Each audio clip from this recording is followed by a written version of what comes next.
अच्छा, आज जो है ना नर्वस सिस्टम, ये टॉपिक जो है ना इसका ओवरव्यू करेंगे। इसके अंदर जो है ना इम्पोर्टेंट इम्पोर्टेंट चीज़ें जो हैं इसके अंदर हम कवर करने की कोशिश करेंगे। ये आप लोगों ने पहले सारा पढ़ा हुआ ही होगा, लेकिन जो है ना हम इसके अंदर इसका बस रिव्यू करेंगे और इसके अंदर जो है ना रिकॉल्स करेंगे। लाइक जो इम्पोर्टेंट चीज़ें हैं ना, जो पास पेपर के अकॉर्डिंग या फिर कंसेप्ट के अकॉर्डिंग जो है इम्पोर्टेंट चीज़ें हैं ना, उसको हम दोबारा रिकॉल करेंगे। ठीक है। तो अगर किसी का कोई प्रॉब्लम हो ना, तो वो अपना स्पीकर ऑन करके ना, तो वहीं पे क्या कहते हैं रोक सकता है। अगर किसी का कोई क्वेश्चन हो तो वहीं पे जो है ना वो बता सकता है। ठीक है। तो नर्वस सिस्टम को हम स्टार्ट करते हैं। ठीक है।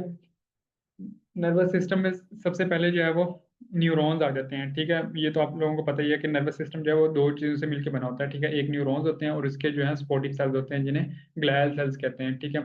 उन ग्लियल सेल्स में शिवान सेल्स भी आ जाते हैं, ओलिगोडेंड्रोसाइट्स भी आ जाते हैं, एस्ट्रोसाइट्स भी आ जाते हैं, कई कई तरह के सेल्स आ जाते हैं। तो बेसिकली सबसे पहले हम इसके एलिमेंट्स पे बात करेंगे। नर्वस कोऑर्डिनेशन में तीन चार तरह के एलिमेंट्स हैं। मतलब सबसे पहले जो है वो स्टिमुलस आता है, फिर उसके बाद जो है वो रिसेप्टर होता है, फिर उसके बाद रिसेप्टर के रिसेप्टर जो है वो उसको स्टिमुलस को सेंस करता है, फिर उसके बाद जो है वो आगे इंफॉर्मेशन सेंसरी न्यूरॉन के थ्रू स्पाइनल कॉर्ड या ब्रेन में जाती है। ब्रेन से फिर क्या कहते हैं इफेक्टर तक जो है वो सिग्नल आता है थ्रू मोटर न्यूरॉन। तो सबसे पहले हम स्टिमुलस क्या कहते हैं उसको देख लेते हैं, रिसेप्टर को। ठीक है। रिसेप्टर जो है वो हमारी बॉडी में कई तरह से हो सकते हैं। रिसेप्टर या तो मतलब नर्व एंडिंग्स भी हो सकती हैं, मतलब जैसे हमारी स्किन में जो है वो नर्व एंडिंग्स होती हैं। ठीक है। वो या तो फ्री नर्व एंडिंग्स भी होती हैं। ठीक है। मतलब उनके ऊपर कोई कवरिंग नहीं होती, कोई शीथ वगैरह नहीं होती, लेकिन या तो वो उनके ऊपर कवरिंग भी हो सकती है। लाइक जैसे मीजनर कॉर्पसल्स हैं। ठीक है। और क्या पसीनियन कॉर्पसल्स हैं, इनके ऊपर कवरिंग होती है। ठीक है। लेकिन जो जैसे क्या कहते हैं नोसिसेप्टर्स हैं, जो पेन नर्व एंडिंग्स हैं, वो क्या है फ्री हैं। ठीक है। उनके ऊपर कोई कवरिंग नहीं होती है। तो इसी तरह जो है वो या तो फ्री नर्व एंडिंग्स हो सकती हैं, या तो वो क्या कहते हैं सेल्स हो सकते हैं। लाइक जैसे हमारे रेटिना में जो सेल्स हैं, ठीक है, रोड्स एंड कॉन्स, जो कि लाइट को सेंस करते हैं। ठीक है। वो क्या है सेल्स आ जाते हैं। ठीक है। ऑर्गन्स भी इस तरह हमारे शामिल होते हैं एज ए रिसेप्टर। ऑर्गन कैसे शामिल होते हैं? ऑर्गन में बेसिकली जैसे पेनक्रियाज है। ठीक है। वो ग्लूकोज का लेवल सेंस करता है, लेकिन बेसिकली पेनक्रियाज में भी पेनक्रियाज सेंस नहीं करता। पेनक्रियाज में जो बीटा सेल्स होते हैं ना, वो ग्लूकोज का लेवल जो है वो सेंस करते हैं। इसी तरह हाइपोथैलेमस है, वो एक सेंसरी मेजर सेंसरी ऑर्गन है जो वाटर के मतलब हमारा जो ओस्मोलैरिटी लेवल है वो चेक करता है। ठीक है।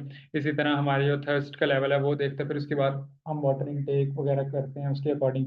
इसी तरह जो है हमारा शुगर लेवल भी हाइपोथैलेमस चेक करता है। ठीक है। तो रिसेप्टर्स कई तरह के हो सकते हैं। ठीक है। जैसे इसके अंदर लिखा हुआ है, या तो वो टिश्यूज होंगे, ऑर्गन्स होंगे, सेल्स होंगे। ठीक है। तो चेंजेस को डिटेक्ट करते हैं। ठीक है। अच्छा, अब इसके अंदर एक और इंपॉर्टेंट इन्फॉर्मेशन लिखी हुई है कि receptor act as a transducer. ठीक है। ट्रांसड्यूसर का बेसिकली मतलब ये इंपॉर्टेंट जो है वो एमसीक्यू है कि रिसेप्टर जो है वो ट्रांसड्यूसर के तौर पे एक्ट करते हैं। ठीक है। ट्रांसड्यूसर से मुराद ये होता है कि मतलब किसी फॉर्म एक फॉर्म की जो मतलब एनर्जी है ना, उसको डिफरेंट फॉर्म में कन्वर्ट कर देना। लाइक जो है वो हमें पेन होती है। ठीक है। वो सिग्नल किस फॉर्म में जाता है?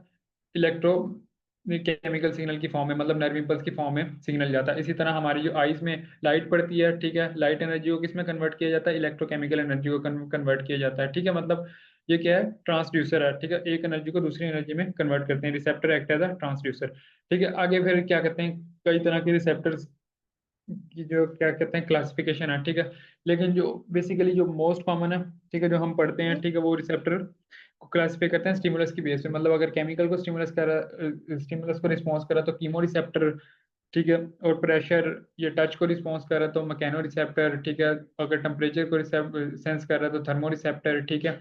तो कीमो रिसेप्टर में बेसिकली जितने भी केमिकल्स है ना, हम उनको डिस्कस कर लेंगे। लाइक जो हमारे ऑक्सीजन लेवल है, ठीक है, ऑक्सीजन लेवल को जो सेंस करेंगे, ठीक है, वो हमारे कौन से होंगे? कीमो रिसेप्टर होंगे। ठीक है। इसी तरह कार्बन डाइऑक्साइड लेवल का जो है वो सेंस करेंगे, वो हमारे कीमो रिसेप्टर होंगे। ग्लूकोज लेवल को सेंस करेंगे, वो कीमो रिसेप्टर होंगे। इसी तरह मतलब अगर ग्लूकोज लेवल ज्यादा हो गया, उसको सेंस करने के लिए कीमो रिसेप्टर हैं। ठीक है। और ये सारे जो हैं कीमो रिसेप्टर आ जाते हैं। ठीक है। उसके बाद मैकेनो रिसेप्टर जो है वो मैकेनो रिसेप्टर में टच आ जाता है, प्रेशर आ जाता है। ठीक है। क्या कहते हैं पेन आ जाती है। ठीक है। ये सारे मैकेनो रिसेप्टर बेसिकली जो है वो टच और प्रेशर में डिफरेंस यही है कि टच जो है वो अगर टच को ज़्यादा देर तक मतलब किसी चीज़ को हम ज़्यादा देर तक सस्टेन टच हो उसे प्रेशर कह देते हैं।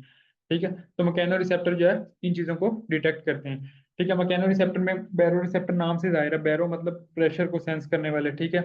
इसी तरह जो है वो आगे रिसेप्टर्स आ जाते हैं, लाइक जैसे इसके अंदर मीजनर और पक्सीनियन जो कॉर्पसेल्स हैं, ठीक है, ये जो है वो टच को सेंस करते हैं। लेकिन अब इन दोनों में डिफरेंस क्या है, अब ये देखें, डिफरेंस जो है वो ये है कि मेसीनियर मीजनर जो कॉर्पसेल्स होते हैं वो हमारी सुपरफिशियल लेयर में होते हैं, मतलब सुपरफिशियल टच को डिटेक्ट करते हैं। सुपरफिशियल टच जो है वो मतलब ये कहाँ पे होंगे, मतलब लाइक जैसे हमारे जो है वो लिप्स हैं इधर हो जाएंगे, हमारे निप्पल्स हैं इधर हो जाएंगे, ठीक है, ब्रेस्ट रीजन पे, ठीक है, और इसी तरह मतलब जो है वो ये हमारी जो पाम है, ठीक है, फिंगर्स हैं, ठीक है, इनकी टिप पे हो जाएंगे, ठीक है, हमारी जो सोल है इनकी जो फिंगर्स हैं, ठीक है, जो क्या कहते हैं पाँव की फिंगर्स हैं इनके टिप्स पे हो जाएंगे, ठीक है। तो यहाँ पे जो टिप्स पे जो रिसेप्टर्स होंगे वो क्या होंगे, मीजनर कॉर्पसल, ठीक है, जो टच को सेंस करेंगे। लेकिन जो पसीनियन कॉर्पसल्स हैं वो बेसिकली क्या है, वो है डीप, ठीक है, जो डीप प्रेशर को सेंस करें, ठीक है। मतलब टच और प्रेशर में डिफरेंस बेसिकली यही है कि अगर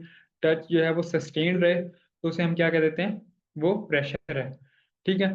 तो बेसिकली मीजनर कॉर्पसल जो है वो हमारे नर्व एंडिंग्स हैं, ठीक है, जो कि कवर मतलब कवर्ड नर्व एंडिंग्स हैं, ठीक है, जो हमारी फिंगर टिप्स पे होती हैं, ठीक है, हमारे लिप्स पे होती हैं, ठीक है, इन चीज़ों पे हमारी होती हैं, ठीक है, जो कि टच को सेंस करती हैं। लेकिन जो पेसिनियन कॉर्पसल्स हैं, ठीक है, वो भी क्या है, वो टच को सेंस करते हैं, लेकिन वो कौन से टच को, वो सस्टेन टच को सेंस करते हैं, ठीक है। मतलब सस्टेन टच से मुराद क्या है, वो प्रेशर को सेंस करते हैं, वो डीप प्रेशर को सेंस करने के लिए यूज होते हैं। मतलब मीजनर और पेसिनियन कॉर्पसल का डिफरेंस जो है वो याद रखना है आप लोगों ने, ठीक है। जो बैरो रिसेप्टर्स हैं वो क्या है, ब्लड प्रेशर को सेंस करते हैं, ये ब्लड वेसल्स में होते हैं, लाइक जैसे हमारे जो अयोटा है, ठीक है, और इसी तरह जो कैरोटिड आर्टरीज हैं, ठीक है, इनके अंदर जो है ये बैरो रिसेप्टर जो है वो पाए जाते हैं, ठीक है। मतलब अगर प्रेशर जो है वो ब्लड का ज्यादा हो रहा है तो ये क्या हो, वेसल्स डायलेट हो जाती हैं ताकि प्रेशर जो है वो कम होना शुरू हो जाए। लेकिन अगर प्रेशर कम हो गया, ठीक है, तो ये बैरो रिसेप्टर डिटेक्ट करेंगे तो ब्लड वेसल्स क्या हो जाएंगे, कॉन्स्ट्रिक्ट हो जाएंगे। जब कॉन्स्ट्रिक्ट हो जाएगी तो रेजिस्टेंस बढ़ जाएगी, रेजिस्टेंस बढ़ने से क्या हो जाता है, प्रेशर बढ़ जाता है, ठीक है। इस तरह जो है ये रिसेप्टर्स एक्ट करते हैं, ठीक है। इसी तरह एयर में रिसेप्टर होते हैं, ठीक है, जो कि इक्विलिब्रियम को मेंटेन करते हैं। एयर में बेसिकली जो सेमी सर्कुलर केनाल्स हैं, ठीक है, वो बेसिकली इक्विलिब्रियम को मेंटेन करने के लिए यूज होती हैं, ठीक है। थर्मो रिसेप्टर ये आप लोगों को पता ही है, थर्मो रिसेप्टर जो है वो टच और टेम्परेचर को डिटेक्ट करते हैं, ठीक है। ये बेसिकली फ्री नर्व एंडिंग्स होती हैं। अब जैसे इसके अंदर जो है आप लोगों ने याद रखना है कि टच को डिटेक्ट करने के लिए, डीप प्रेशर को डिटेक्ट करने के लिए कौन सी थी, मिजनर कॉर्पसल्स थे, पसीनियन कॉर्पसल्स थे, जो कि फ्री नहीं थे बल्कि इनके ऊपर कवरिंग होती है, ठीक है। लेकिन थर्मो रिसेप्टर्स के यहाँ फ्री नर्व एंडिंग्स हैं। इसी तरह जो फोटो रिसेप्टर्स हैं ये भी तो बेसिकली स्पेसिफिक सेल्स आ जाते हैं फोटो रिसेप्टर में, जैसे थर्मो रिसेप्टर जो है वो फ्री नर्व एंडिंग्स थी, इसी तरह जो मैकेनो रिसेप्टर्स थे वो फ्री नर्व एंडिंग्स थी। लेकिन फोटो रिसेप्टर जो है वो स्पेसिफिक सेल्स हैं जो रेटिना में होते हैं, रोड्स एंड कॉन्स जो आ जाते हैं, ठीक है। तो ये जो है वो डिफरेंस है। जो रोड्स, अच्छा, अब रोड जो है वो रात को देखने के लिए होते हैं, ठीक है, मतलब जैसे क्या कहते हैं, ब्लाइंड और नाइट नाइट विजन के लिए होते हैं। लेकिन जो कॉन्स हैं वो क्या हैं, डे लाइट के लिए होते हैं, ठीक है। तो जो रोड्स हैं इनकी जो तादाद है वो ज़्यादा होती है, कॉन्स की तादाद कम होती है। रोड्स जो हैं वो पेरिफेरल रेटिना पे होते हैं, ठीक है, कॉन्स जो है वो सेंट्रल पार्ट पे होते हैं, मतलब जो आई का जो सेंट्रल पार्ट है ना वहाँ पे कॉन्स की तादाद जो है वो ज़्यादा होती है। नोसिसेप्टर जो है वो ये भी क्या कहते हैं, स्पेसिफिक कोई सेल्स नहीं है बल्कि स्ट्रे नर्व एंडिंग्स हैं, ठीक है, जो है क्या कहते हैं विदाउट कवरिंग जो है ये नर्व एंडिंग्स होती हैं, ठीक है। इनको ये नोसिसेप्टर्स जो हैं आ जाते हैं, ठीक है। उसके बाद जो है इसके रिसेप्टर में अगर किसी का कोई क्वेश्चन है तो पूछ ले।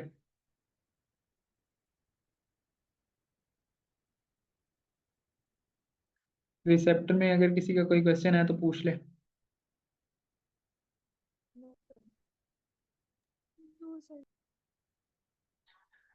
ओके, आगे चलते हैं।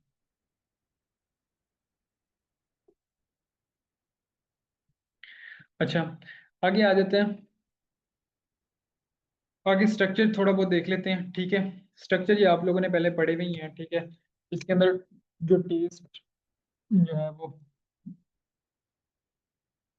स्किन की जो स्ट्रक्चर है, ठीक है, ये देख लेते हैं। स्किन में जो है वो टच भी टच को डिटेक्ट कर सकती है, स्किन प्रेशर को, हीट, कोल्ड, पेन, ये आप लोगों को पता ही होगा। लेकिन जो रिसेप्टर है वो बेसिकली कहाँ पे होते हैं, वो डर्मिस में होते हैं, ठीक है। ये भी इस तरह से क्वेश्चन आ सकता है कि मतलब रिसेप्टर जो है मतलब मीजनर, पेसिनियन कॉर्पस, रेटिनिस नर्व एंडिंग, ये सारी प्री नर्व एंडिंग्स जो हैं ये कहाँ पे होती हैं, ये डर्मिस में होती हैं, ठीक है। मतलब डायग्राम से इसके अंदर ये जाहिर हो रहा है कि ये डर्मिस का पार्ट है, एपिडर्मिस में ये नहीं होती है, ठीक है। एपिडर्मिस का पार्ट नहीं, एपिडर्मिस में बस सेल्स की लेयर होती है, ठीक है। उसके बाद ये देख लेते हैं मतलब जो टच रिसेप्टर्स हैं, ठीक है। टच रिसेप्टर्स को देख लेते हैं। टच रिसेप्टर्स में हमने कौन कौन से पढ़े थे? मीजनर कॉर्पसेस पढ़े थे और बेसिनियन कॉर्पसेस पढ़े थे, ठीक है। तो इसके अंदर ये देख लेते हैं, मीजनर कॉर्पसेस जो है वो उनकी क्या है, एग शेप्ड रिसेप्टर्स होते हैं, ठीक है। और इसके अंदर मार्कस डिस्क भी आ जाती है, ठीक है। वो उसकी क्या होती है, डिस्क शेप डेंड्राइट होते हैं, ठीक है। तो ये अब ये देखें, both are widely distributed in the skin but are numerous in the finger tips, feet, eyelids and the tip of tongue, lips, nipples, clitoris and tip of penis, ठीक है। यहाँ पे जो है वो बेसिकली मिजनर कॉर्पसेस ज्यादा होते हैं, ठीक है। और क्या कहते हैं, जो प्रेशर रिसेप्टर्स हैं डीप प्रेशर को सेंस करने के लिए, वो कौन से आ जाते हैं? पसीनियन कॉर्पसल आ जाते हैं, ठीक है। वो हमारे स्किन के डीपर पार्ट्स में पाए जाते हैं, मतलब जो मिजनर कॉर्पसल हैं वो स्किन के सुपरफिशियल पार्ट्स में, लाइक जैसे टिप ऑफ द टंग है, ठीक है। टिप फिंगर टिप्स हैं, फीट है, ठीक है। इस तरह tip of the penis, clitoris, nipple, lips, ये वगैरह। लेकिन जो पसीनियन कॉर्पसल्स हैं वो कहाँ पे है? डीप स्किन में पाए जाते हैं और डीप प्रेशर को सेंस करते हैं। पेन रिसेप्टर्स जो हैं वो बेसिकली प्री नर्व एंडिंग्स होती हैं, ठीक है। वो इस तरह, लाइक जैसे इसके अंदर जो है दिखाया गया, जैसे मिजनर कॉर्पसल्स जो है वो क्या है, कवर किया हुआ है, ठीक है। पसीने कॉर्टिकल की कवर किए हुए हैं, ठीक है। लेकिन जो फ्री नर्व एंडिंग्स हैं वो बेसिकली ऐसे ही हैं, उनको कवरिंग नहीं हुई भी उनकी। अच्छा, आगे आ जाता है थर्मोरिसेप्टर। थर्मोरिसेप्टर ये बेसिकली दो तरह के हैं, ठीक है। ये आप लोगों ने पढ़ा हुआ है, मतलब एक कोल्ड रिसेप्टर के लिए और एक हॉट, ठीक है। हॉट हॉट को सेंस करने के लिए और एक कोल्ड को सेंस करने के लिए, ठीक है। उसके बाद आगे आ जाता है न्यूरॉन्स, ठीक है। न्यूरॉन का स्ट्रक्चर देख लेते हैं, ठीक है। न्यूरॉन्स जो है बेसिकली, न्यूरॉन के साथ जो है वो इसके आ जाता है, इनके स्पोर्टिव सेल्स आ जाते हैं, इनके स्पोर्टिव सेल्स आ जाते हैं साथ। इन्हें ग्लायल सेल्स कहते हैं। ग्लायल सेल्स कह लो या निग्रोग्लियन सेल्स कह लो, एक ही बात हो जाती है, ठीक है। अब ग्लायल सेल्स में कई तरह की सेल्स आ जाते हैं। एक शिवान सेल्स हैं, ठीक है। ओलिगोडेंड्रोसाइट्स हैं, ठीक है। तो ये सारे आ जाते हैं। पहले तो न्यूरॉन, एक जनरल न्यूरॉन का स्ट्रक्चर देख लेते हैं ना। ये तो आप लोगों को पता ही है, इसमें सेल बॉडी होती है, एक जोन होता है और उसके बाद डेंड्राइट्स होते हैं, ठीक है। लेकिन जो मेन पार्ट है ना न्यूरॉन का, ठीक है, वो सेल बॉडी है, ठीक है। सेल बॉडी को अगर क्या कहते हैं, लाइक सेल बॉडी की इंजरी हो जाती है ना, तो न्यूरॉन जो है वो डेड हो जाएगा। उसके बाद न्यूरॉन की डिवीजन जो है वो, मतलब न्यूरॉन जो है वो दोबारा ग्रो नहीं करेगा, उसकी रीजनरेशन जो है वो नहीं होगी, ठीक है। सेल बॉडी जो है वो मेन पार्ट है, ठीक है।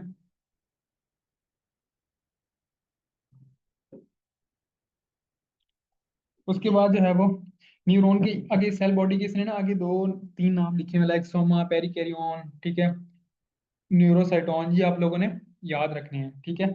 ये जो है वो इम्पोर्टेंट है, ठीक है। इसके सोमा आ सकता है, पेरिकैरियोन आ सकता है, ठीक है। ये मतलब दो तीन नाम आ सकते हैं। उसके बाद जो इसमें जो चीज़ इंपॉर्टेंट है वो इसके अंदर क्या इंपॉर्टेंट है कि नीजल्स ग्रेन्यूल्स जो है वो उसकी कंपोजिशन क्या क्या है। नीजल ग्रेन्यूल्स में बेसिकली राइबोसोम्स आ जाते हैं और उसके अंदर रफ एंडोप्लाज्मिक रेटिकुलम आ जाता है, ठीक है। ये दो चीज़ें मिलकर क्या बनाती हैं? नीजल्स ग्रेन्यूल्स होते हैं। ये करेक्टरिस्टिक है, ठीक है। मतलब निजल ग्रैन्यूल्स कहाँ पे होंगे, मतलब अगर उसमें ऑप्शन आए, एक्सोन्स में होते हैं, ठीक है, एक्सोप्लाज्म में होते हैं, सेल बॉडी में होते हैं, ठीक है, डेंड्राइट्स में होते हैं, कहाँ पे होते हैं? ये सेल बॉडी में होते हैं, ठीक है। ये करेक्टरिस्टिक है इस तरह।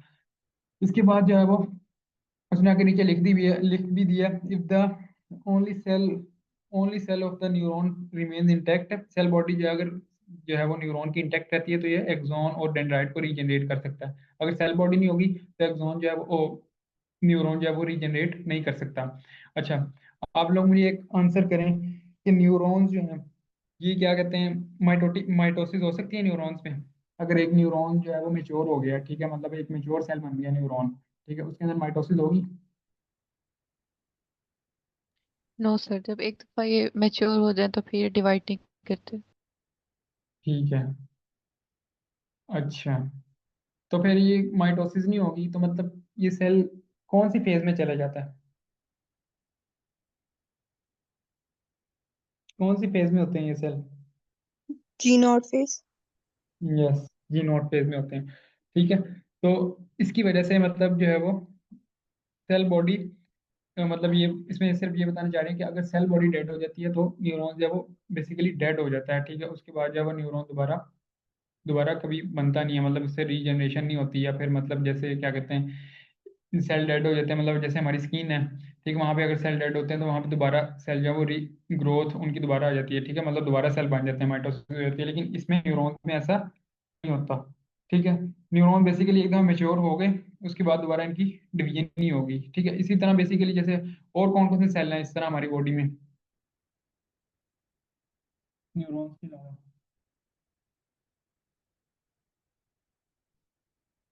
न्यूरॉन के अलावा तो इसी तरह रहते हैं, जी नोट में रहते हैं हमेशा।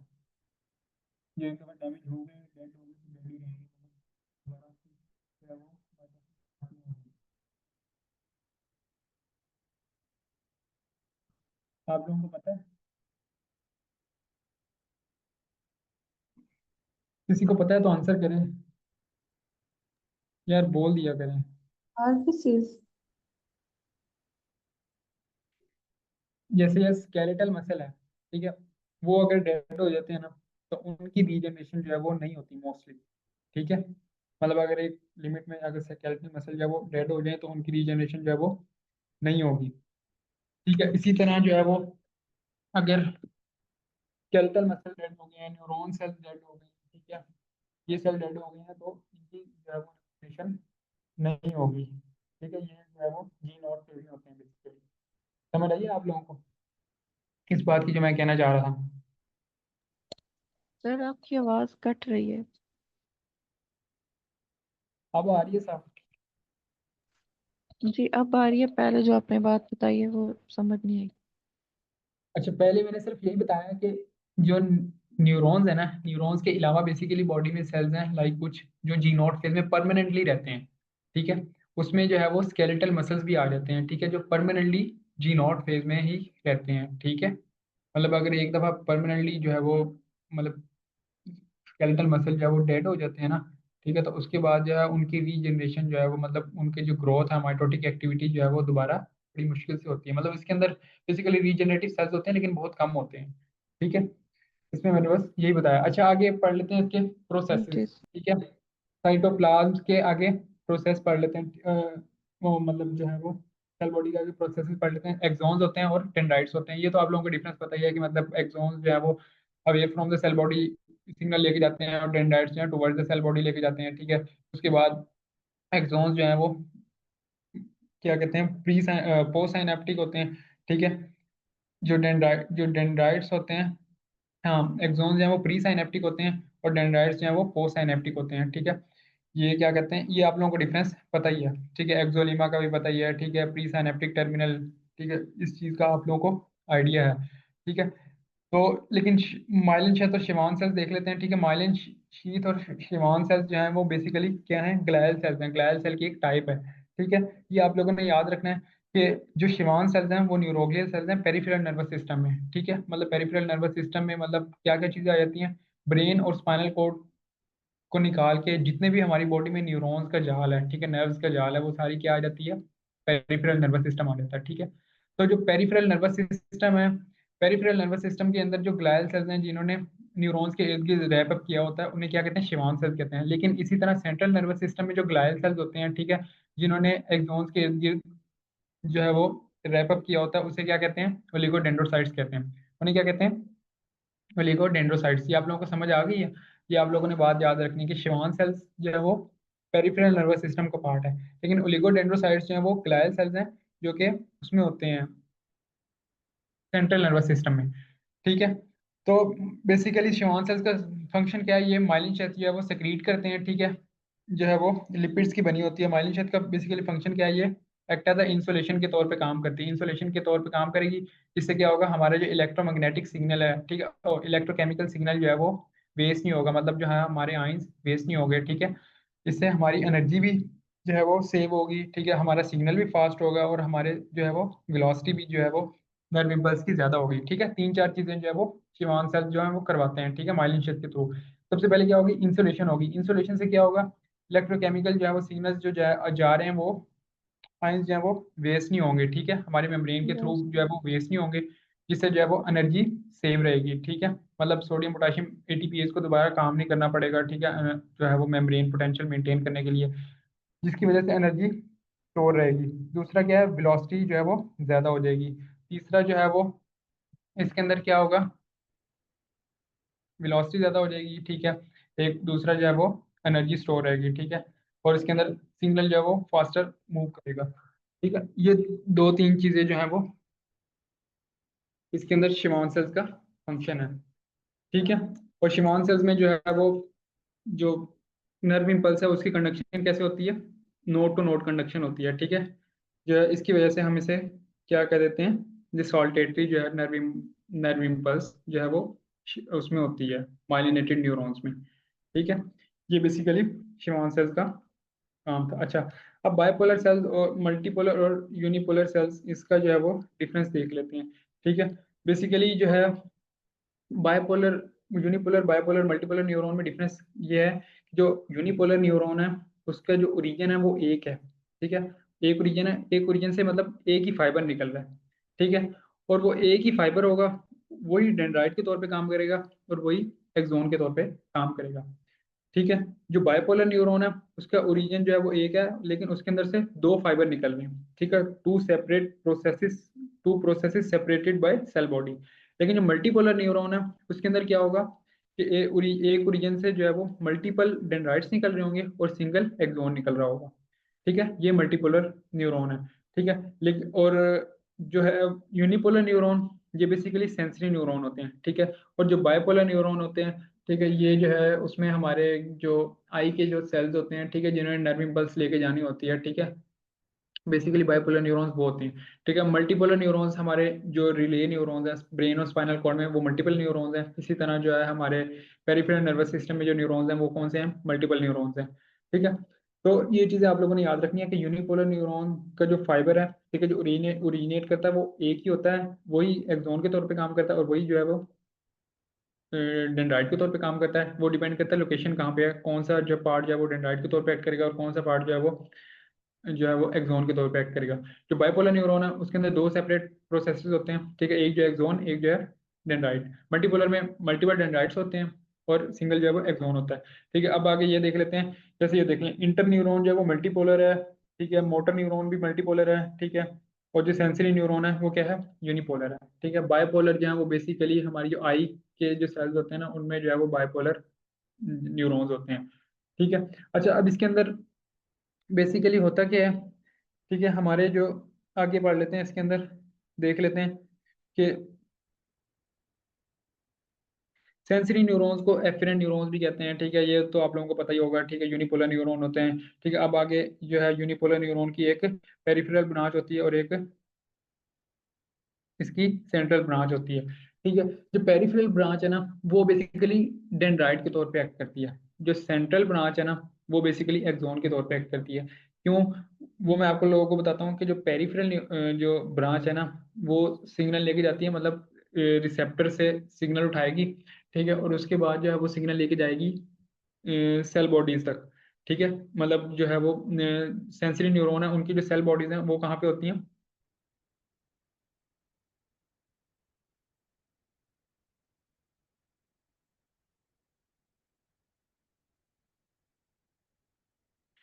यार बेसिकली किसी ने क्वेश्चन पूछा कि आई में जो है वो सेंसरी न्यूरॉन्स होते हैं या मोटर न्यूरॉन्स होते हैं। आई में जो है वो बेसिकली सेंसरी न्यूरॉन्स होते हैं। ठीक है, जिसने जो है वो आगे सिग्नल जो है वो लेके जाना होता है हमारे ब्रेन तक। ठीक है, आई में जो है वो मोटर न्यूरॉन नहीं होते हैं। ठीक है, मोटर न्यूरॉन होते हैं लेकिन बेसिकली जिसकी मैं बात कर रहा हूँ ना वो बेसिकली सेंसरी न्यूरॉन होते हैं। ठीक है, मोटर न्यूरॉन्स आई में बेसिकली मसल्स को सप्लाई करते हैं। ठीक है, हमारे जो आई की जो मूवमेंट्स हो रही है, ठीक है, इसके अंदर जो मसल्स हैं, ठीक है, हमारे आई के, उनको सप्लाई कर रहे होते हैं। लेकिन जो बेसिकली जो रोड्स एंड कौन से जो नर्व फाइबर जो है वो निकल के हमारे ब्रेन तक जाते हैं ऑक्सीपिटल लोब में। ठीक है, वो बेसिकली सेंसरी न्यूरॉन होते हैं। ठीक है, और वो न्यूरॉन्स जो है वो बाइपोलर न्यूरॉन होते हैं। इसकी आपको समझ आ गई जिसने ये क्वेश्चन पूछा था।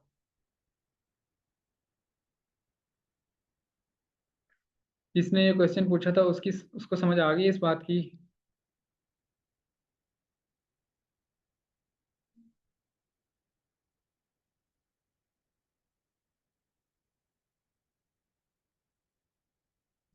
अच्छा यार, बोल दिया करें आप लोग, इसमें बैठ जाते हैं उसमें मुद्दा लग जाता है। अच्छा, आगे चलते हैं। सेंसरी न्यूरॉन की मैं बात कर रहा था। ठीक है, सेंसरी न्यूरॉन का जो पेरिफेरल पार्ट है वो बेसिकली क्या करता है, एज अ डेंड्राइट के तौर पे काम करता है। ठीक है, मतलब उसका काम क्या होगा, उसने जो है वो मतलब बेसिकली स्टिमुलस से जो है वो सिग्नल लेके जाएगा।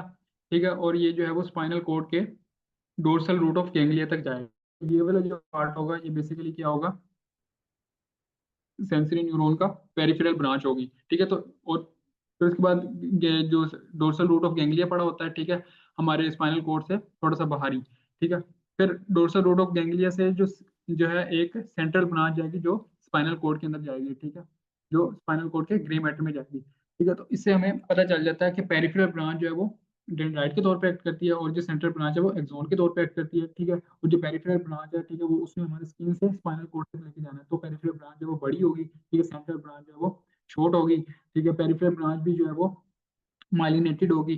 ठीक है, तो इससे जो है वो हमें आइडिया हो जाता है। ठीक है, लाइक इसके अंदर जैसे तीर है, शायद मैं आपको दिखा सकूँ।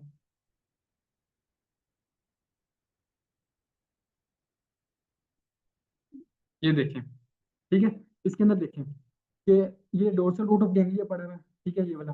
ठीक है, इससे जो है वो ये स्पाइनल कॉर्ड तक जो है वो ये ब्रांच आ रही है, तो इसे क्या कहेंगे, इसमें वो पेरिफेरल ब्रांच कहेंगे। ठीक है, सेंसरी न्यूरॉन की ये वाला जो पार्ट होगा ये क्या होगा, सेंट्रल पार्ट होगा। ठीक है, जिसे हम एक्सॉन के तौर पे होता है। ठीक है, तो इससे जो है वो इस तरह जो है वो यूनिपोलर सेंसरी न्यूरॉन एक्ट करते हैं। ठीक है, उसके बाद जो है वो रिले न्यूरॉन्स आ जाते हैं। इंटर न्यूरॉन के basically spinal cord neuron brain में होते हैं। इनका बेसिकली काम क्या है, एसोसिएशन करना। ठीक है,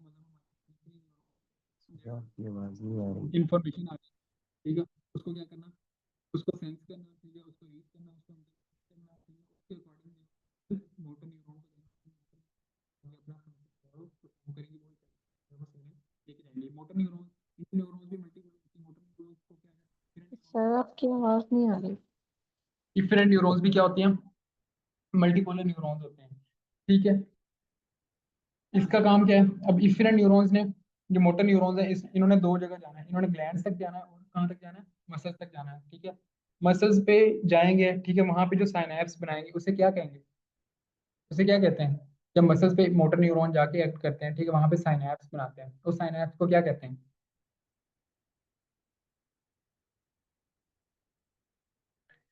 उस साइनैप्स को क्या कहते हैं, मोटर न्यूरॉन मसल्स पे जाके एक्ट करते हैं ना, ठीक है, वहां पे साइनैप्स बनाते हैं, ठीक है, मसल के साथ। ठीक है, मसल सेल, हाँ, न्यूरोमस्कुलर जंक्शन। ठीक है, न्यूरोमस्कुलर जंक्शन, और वहां पे साइनैप्स बना दिया। ठीक है, वहां पे न्यूरोट्रांसमीटर कौन सा रिलीज होता है, सीरोटोनिन रिलीज एसिटाइल होता है, को। डोपामीन रिलीज होता है, हाँ, एसिटाइल कोलिन रिलीज होता है। कौन सा रिलीज होता है, एसिटाइल कोलिन। ठीक है, तो पेरिफेरल नर्वस सिस्टम में जो न्यूरोट्रांसमीटर रिलीज होगा वो कौन सा होगा, acetyl choline. Central nervous system में डोपामीन भी हो सकता है, सीरोटोनिन भी हो सकता है, एसिटाइल कोलिन भी हो सकता है, सब कुछ हो सकता है। ठीक है, लेकिन ये बात याद रखनी है, जो पेरिफेरल नर्वस सिस्टम है, पेरिफेरल नर्वस सिस्टम में जो है वो साइनैप्स बनता है। ठीक है, न्यूरोमस्कुलर जंक्शन पे जो साइनैप्स बनता है, ठीक है, वहां पे जो रिलीज होता है न्यूरो ट्रांसमीटर, उसे हम एसिटाइल कोलिन कहते हैं। एसिटाइल कोलिन बेसिकली रिलीज होता है। ठीक है, यहाँ तक अगर किसी का कोई क्वेश्चन है तो वो पूछ ले।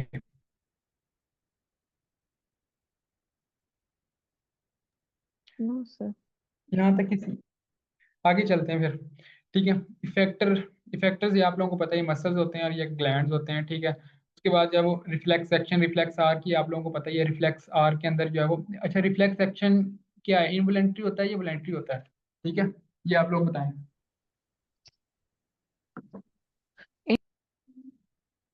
रिफ्लेक्स एक्शन इनवॉलेंट्री होता है या वॉलेंट्री, इनवॉलेंट्री होता है।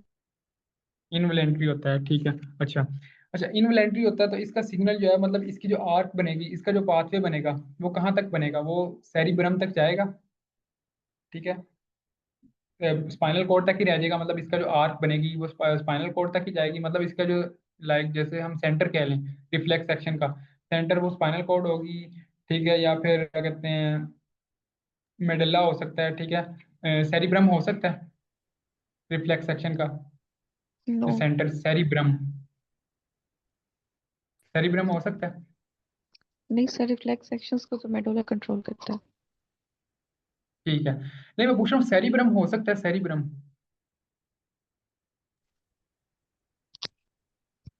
लेकिन ये जब रिस्पॉन्स हो जाता है उसके बाद ब्रेन को तक इंफॉर्मेशन पहुंच जाती है। वो तो सेपरेट पार्ट है ना, वो रिफ्लेक्स सेक्शन का पार्ट नहीं है। ठीक है, वो तो मतलब उसने ब्रेन तक सिग्नल लेके जा, मतलब सेरिब्रम तक सिग्नल लेके जा रहा है। ठीक है, उससे वो तो बाद में लेके जाता है ना, रिफ्लेक्स सेक्शन तो पहले ही पूरा हो जाता है, मतलब हाथ हमारा पहले ही पीछे हट जाता है। ठीक है, तो मैं बस इतना बताना चाह रहा हूँ कि सेरिब्रम जो है वो रिफ्लेक्स एक्शन का पार्ट नहीं है, ठीक है। रिफ्लेक्स एक्शन बेसिकली क्या है, इनवॉलेंटरी रिस्पॉन्स है, ठीक है। तो इनवॉलेंटरी रिस्पॉन्स जो है वो इस ब्रेन का वही पार्ट कंट्रोल करेगा जो कि इनवॉलेंटरी काम करता है, ठीक है। जो सेरिब्रम है वो हमारे जितने भी वॉलेंटरी काम है ना, सेरिब्रम वो काम परफॉर्म करता है, ठीक है। लाइक जैसे हम बोल रहे हैं, ठीक है, ये हमारा वॉलेंटरी एक्शन है, ये सेरिब्रम कंट्रोल कर रहा है। इसी तरह मतलब अगर मैं बाजू हिलाऊंगा, ठीक है, ये क्या है, हमारा सेरिब्रम कंट्रोल करेगा, ठीक है। हमारे जितने भी वॉलेंटरी एक्शंस हैं वो हमारे सेरिब्रम कंट्रोल करता है। मतलब अगर कोई भी चीज हमने वॉलेंटरी एक्शन में लेके आनी है तो सिग्नल कहाँ तक जाएगा, सेरिब्रम तक जाएगा, ठीक है। अगर कोई चीज हमने वॉलेंटरी एक्शन तक नहीं लेके जानी, ठीक है, इनवॉलेंटरी एक्शन है हमारा, लाइक जैसे हार्ट बीट है, ठीक है, इसी तरह हमारी जो है वो क्या कहते हैं रेस्पिरेशन है, ठीक है, ये सारे हमारे इनवॉलेंटरी हैं, ये मेडल्ला तक रह जाएंगे, ठीक है। इसी तरह हमारी जो रिफ्लेक्स एक्शन है, ठीक है, ये भी हमारा इनवॉलेंटरी है, ठीक है, ये भी या तो स्पाइनल कॉर्ड तक रह जाएगा या तो अ, हमारे मेडुला। लोअर ब्रेन तक जाएगा, मतलब मेडल्ला तक जाएगा, ठीक है। मेडल्ला जो है वो बेसिकली उसको कंट्रोल करता है, इनवॉलेंटरी एक्शन को। इसकी आप लोगों को समझ आ गई रिफ्लेक्स एक्शन की, मैं जो क्या बताना चाह रहा था। यस सर, यस सर, अच्छा, समझ। आगे ये बाकी आपको पता ही है कि मतलब रिफ्लेक्स सेक्शन में क्या क्या होता है। एक रिसेप्टर होता है, सेंसरी न्यूरॉन लेके जाता है, ठीक है, वो डोर्सल रूट ऑफ गैंग्लिया तक जाता है। फिर उसके बाद जो है वो स्पाइनल कॉर्ड में आता है सिग्नल, स्पाइनल कॉर्ड से फिर जो है वो इंटर न्यूरॉन के थ्रू मोटर न्यूरॉन में आता है, और मोटर न्यूरॉन जो है वो हमारे इफेक्टर तक लेके जाते हैं, और इफेक्टर जो है वो अपना फंक्शन परफॉर्म करता है, ठीक है।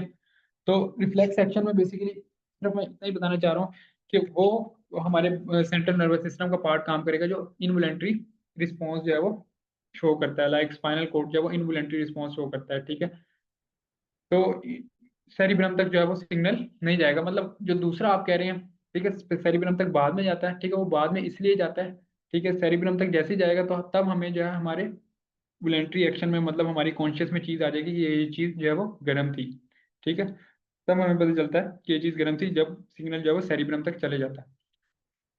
आगे जो है वो नर्व इम्पल्स आ जाती है। Okay nerve sir. इम्पल्स में इलेक्ट्रोकेमिकल चेंज आ जाती है, ठीक है, जो along the length of neurons चलती है, ठीक है, मतलब इसके अंदर मेम्ब्रेन के अक्रॉस जो है वो चलती है नर्व इम्पल्स, ठीक है। इसके अंदर आगे दो तरह के पोटेंशियल आ जाता है, रेस्टिंग मेम्ब्रेन पोटेंशियल है, ठीक है, ये इंपॉर्टेंट टॉपिक है, रेस्टिंग मेम्ब्रेन और एक्शन पोटेंशियल आ जाता है। रेस्टिंग मेम्ब्रेन जो है वो तब होगी जब हमारा जो है वो न्यूरॉन जो है वो रेस्ट पे रहेंगे, ठीक है, मतलब कंडक्शन जो है उसकी नहीं हो रही होगी, ठीक है।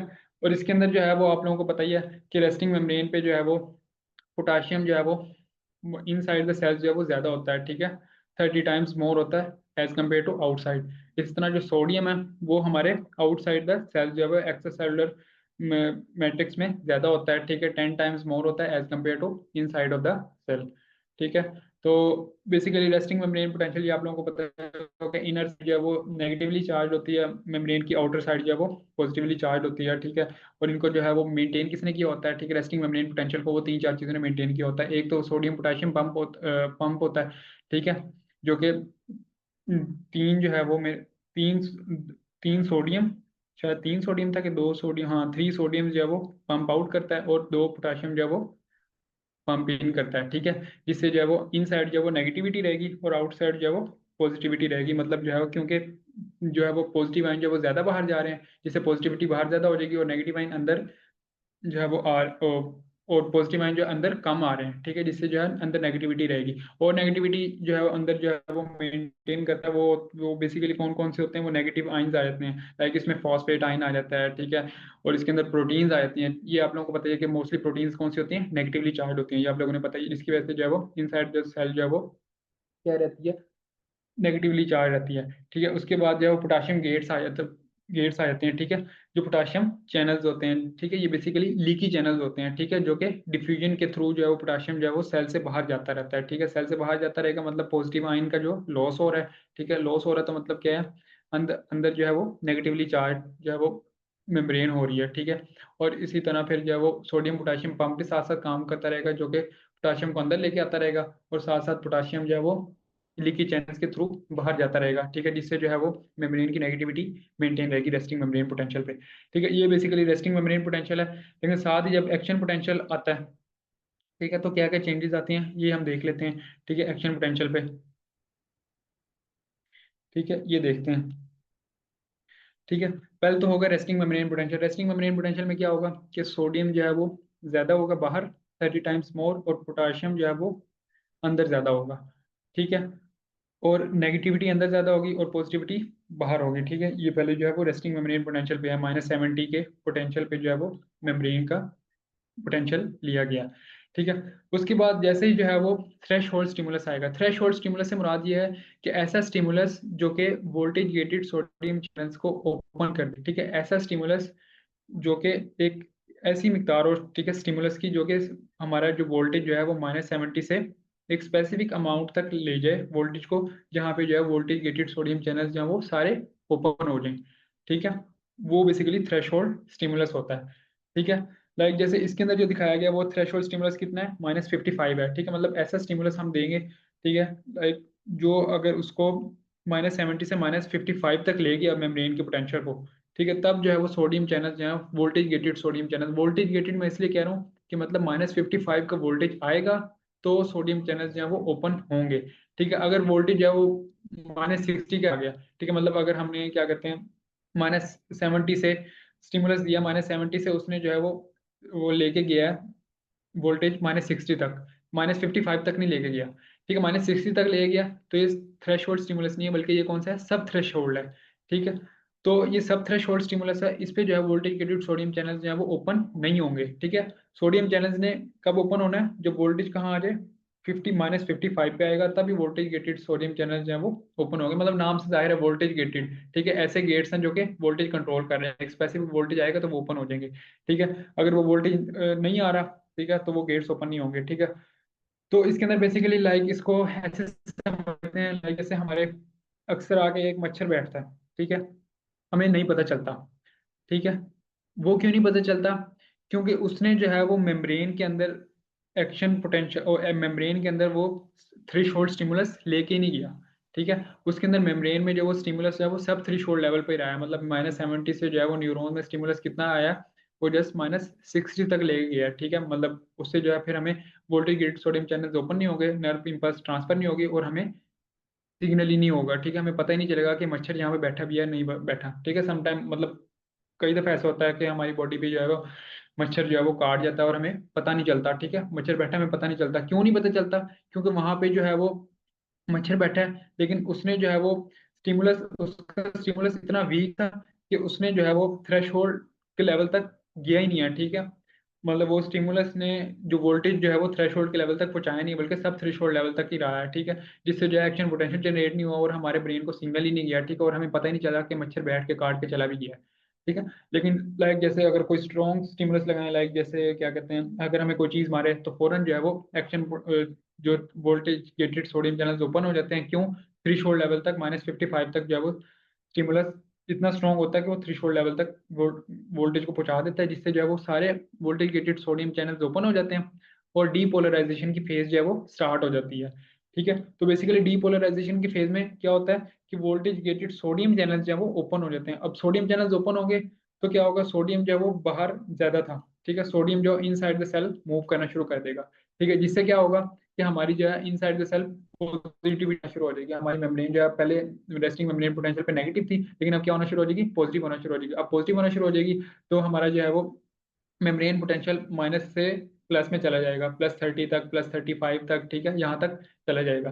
ठीक है, लेकिन जैसे ही ये सिग्नल आएगा, +30 का सिग्नल आएगा, तो वोल्टेज गेटेड सोडियम चैनल इस वोल्टेज पे आके क्लोज हो जाएंगे। ठीक है, मतलब इस वोल्टेज पे आके सोडियम चैनल्स क्लोज हो जाएंगे और इस वोल्टेज पे साथ ही कौन से चैनल ओपन हो जाएंगे, पोटाशियम चैनल जो है वो ओपन हो जाएंगे। ठीक है, ये देखें पोटाशियम चैनल जो है इस पे ओपन हो गए हैं। ठीक है, voltage gated potassium channels open हो जाएंगे तो वो क्या करेंगे, मतलब पोटाशियम इनसाइड द सेल ज्यादा था, वो पोटाशियम क्या करना शुरू कर देगा, बाहर मूव करना शुरू कर देगा।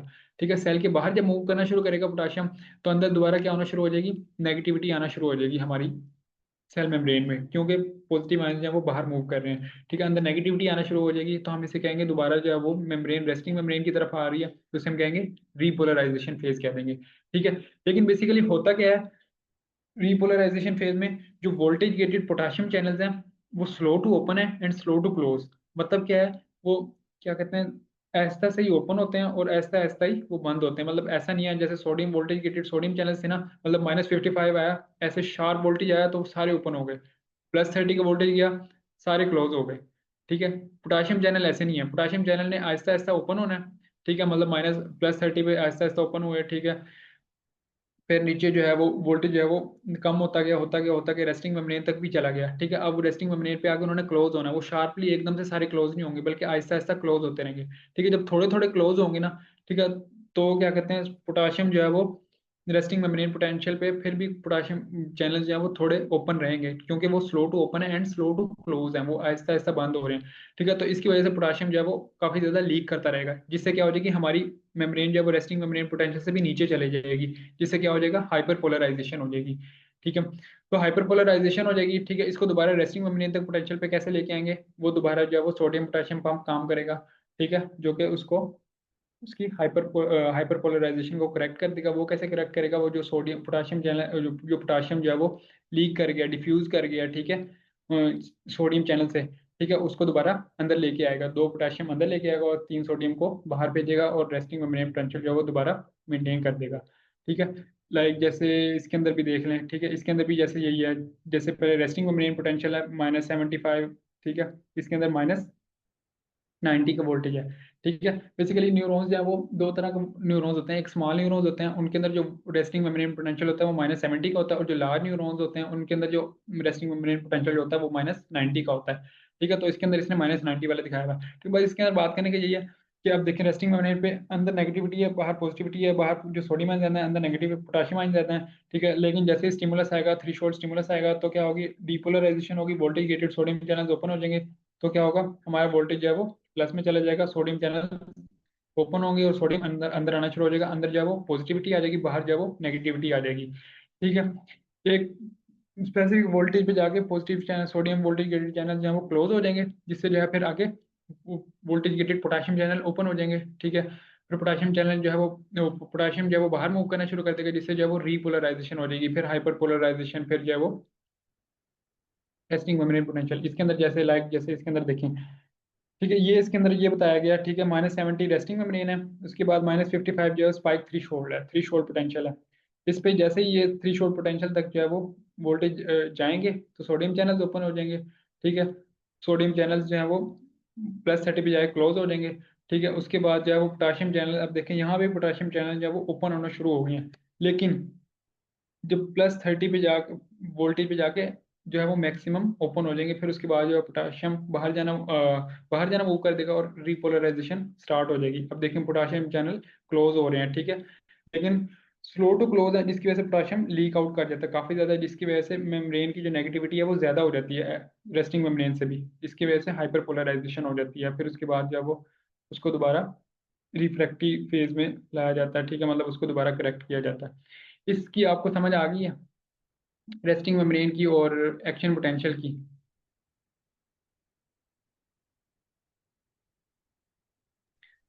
एक्शन पोटेंशियल और रेस्टिंग मेम्ब्रेन की समझ आ गई, आरएमपी की और एएमपी की। जी सर, आ गया।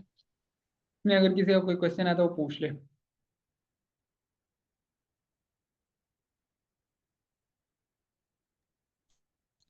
नो सर, क्लियर है। ओके, चलें आगे चलते हैं, ठीक है। अब जैसे ये देखें, इसके अंदर जैसे ये दिखाया गया फेल्ड इनिशिएशन, इनिशिएशन जो है वो फेल है, क्योंकि स्टिमुलस कहाँ था, सब थ्रेशोल्ड तक था, उसकी मतलब स्ट्रॉन्ग जो स्टिमुलस इतना था ही नहीं कि वो वोल्टेज को थ्रेशोल्ड लेवल तक ले जाए, ठीक है, जिससे जब वो सोडियम चैनल जो है वो ओपन हो जाए, ठीक है, वो इतना था ही नहीं। अच्छा आगे चलते हैं, ये तो हो गया। आगे आगे साइनैप्स, ठीक है। साइनैप्स जो है वो बेसिकली जंक्शन होता है, ठीक है, दो न्यूरॉन्स के दरमियान, ठीक है।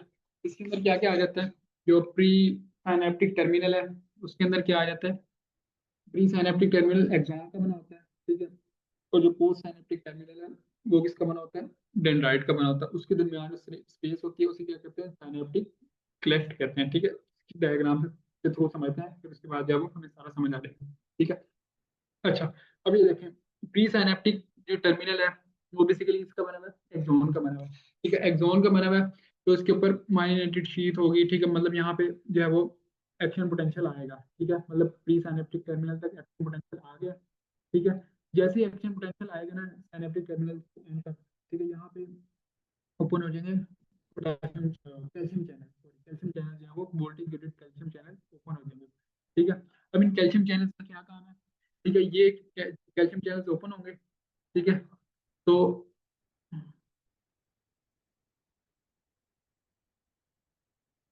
किसी ने सर लिखा है। हेलो। अब आवाज़ ठीक आ रही है आपकी? हम मेरी आवाज़ अब आपको ठीक आ रही है?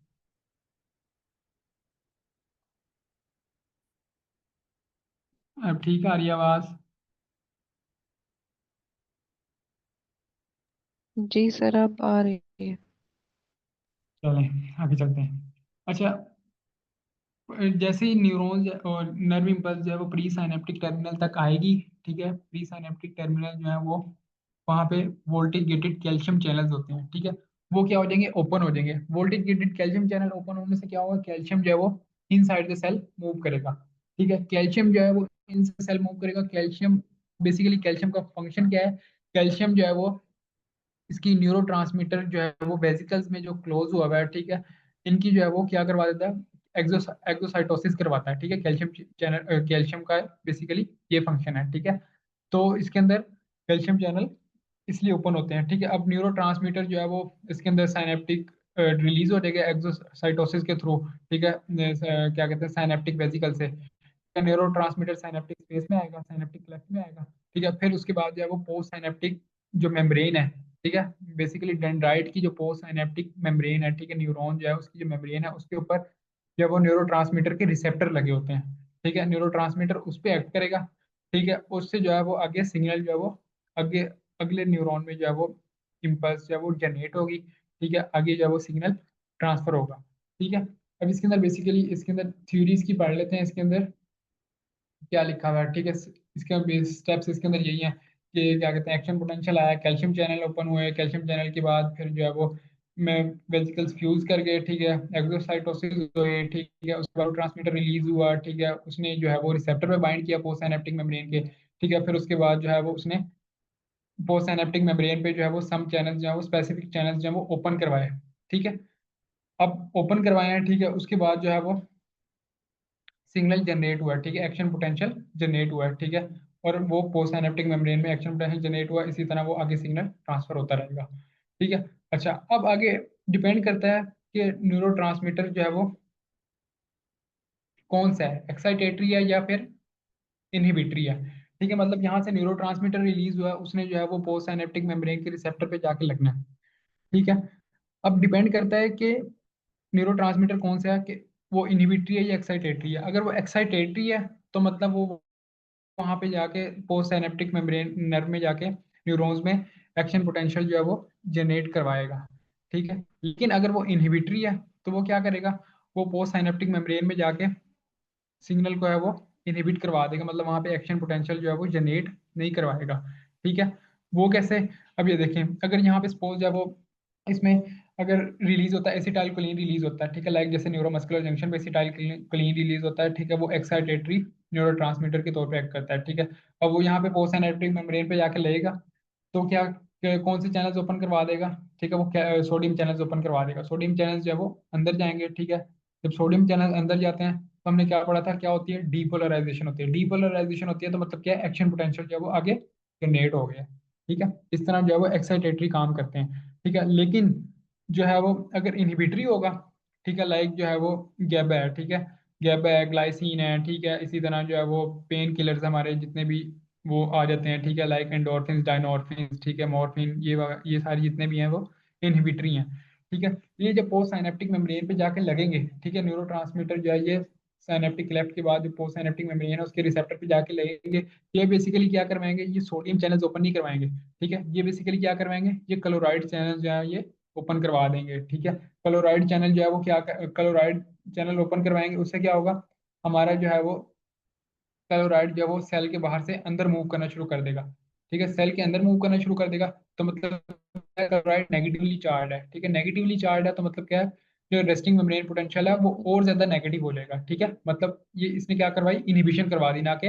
एक्साइटेशन करवाई है, ठीक है। इसी तरह जो है वो एक और क्या करवा देंगे, या तो पोटाशियम चैनल को लीक आउट करवाना शुरू कर देंगे, मतलब इनहिबिटरी न्यूरोट्रांसमीटर आके लगा, उसने क्या करवाया, पोटाशियम चैनल ओपन करवा दिए, ठीक है, पोटाशियम चैनल जो है वो सेल से लीक आउट होना शुरू हो गया। जब पोटाशियम चैनल सेल से लीक आउट होना शुरू हुए हैं मतलब क्या है, पॉजिटिविटी जो है वो लीक आउट होना शुरू हो गया। जब पॉजिटिविटी लीक आउट होना शुरू हो जाएगी, हमारी मेम्ब्रेन जो है वो सेल की क्या होना शुरू हो जाएगी, और ज्यादा नेगेटिव होना शुरू हो जाएगी। जब और ज्यादा नेगेटिव हो जाएगी तो रेस्टिंग मेम्ब्रेन पोटेंशियल से जो है वो पोटेंशियल जो है वो और ज्यादा नेगेटिव में चला जाएगा। ठीक है, इससे जो है वो इसी तरह इनहिबिशन होती है। ठीक है, और जो एक्साइटेशन है वो आप लोगों ने पहले ही पढ़ लिया, मतलब न्यूरोट्रांसमीटर आगे लगेगा तो सोडियम चैनल ओपन करवा देगा, जिससे डीपोलराइजेशन होगी और एक्शन पोटेंशियल जो है वो जनरेट हो जाएगा। ठीक है, इसकी समझ आइए आप लोगों को कि इनहिबिटरी और एक्साइटेटरी कैसे काम करते हैं। जी अच्छा, आगे जो है वो ये एक्साइटेटरी जो है वो पढ़ लेते हैं। एक्साइटेटरी में बेसिकली एसिटाइलकोलिन जो है वो न्यूरोट्रांसमीटर के तौर पे एक्ट करता है। ठीक है, आगे इसने बहुत इंपॉर्टेंट चीज लिखी हुई है, is excitatory neurotransmitter of PNS. ठीक है, एसिटाइलकोलिन जो है वो एक्साइटेटरी भी है, इनहिबिटरी भी है, लेकिन पीएनएस में पेरिफेरल नर्वस सिस्टम में ये क्या है, एक्साइटेटरी है। ठीक है, सेंट्रल नर्वस सिस्टम में एक्साइटेटरी भी है और इनहिबिटरी भी है। ठीक है, और इसी तरह जो है वो एक्साइटेटरी न्यूरोट्रांसमीटर एपिनेफ्रीन है, ठीक है, नॉर एपिनेफ्रीन है, ठीक है, उसके बाद सेरोटोनिन है, ठीक है, ये सारे जो है वो डोपामीन है, ये सारे जो है वो इनहिबिटरी भी है, एक्साइटेटरी भी है, लेकिन डिपेंड करता है कि मतलब रिसेप्टर कौन सा है। ठीक है, ये आप लोग जो है वो याद रखें। ठीक है, कि एक्साइटेटरी भी है, इनहिबिटरी भी है। ठीक है, उसके बाद इनहिबिटरी न्यूरोट्रांसमीटर है वो गैबा, ठीक है, ग्लाइसिन, ये तो ऑलवेज इनहिबिटरी है। मतलब अगर कोई आपसे पूछे ना कि जो हमेशा, मतलब लाइक जैसे मैंने भी बताया ना कि सेरोटोनिन इनहिबिटरी भी हो सकता है और एक्साइटेटरी भी हो सकता है, लेकिन जो गैबा है और ग्लाइसिन है वो ऑलवेज क्या होंगे, इनहिबिटरी होंगे। ठीक है, उसके अंदर ऐसा नहीं हो सकता कि वो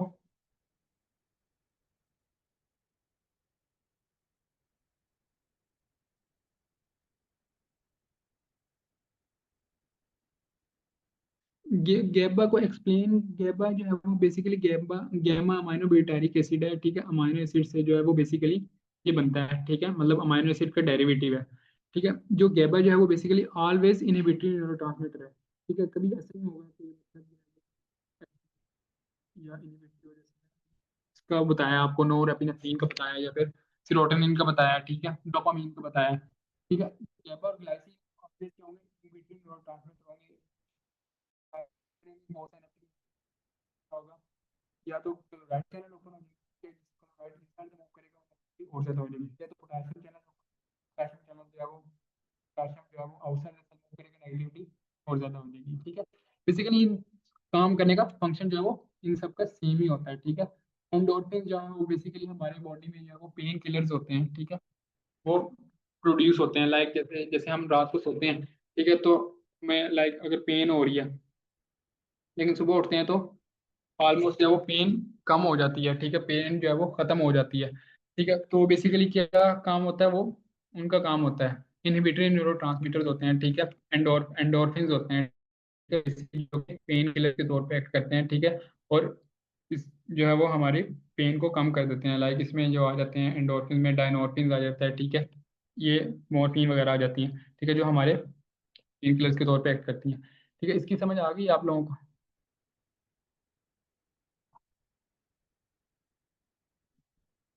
समझ आ गई है कि नहीं आई है?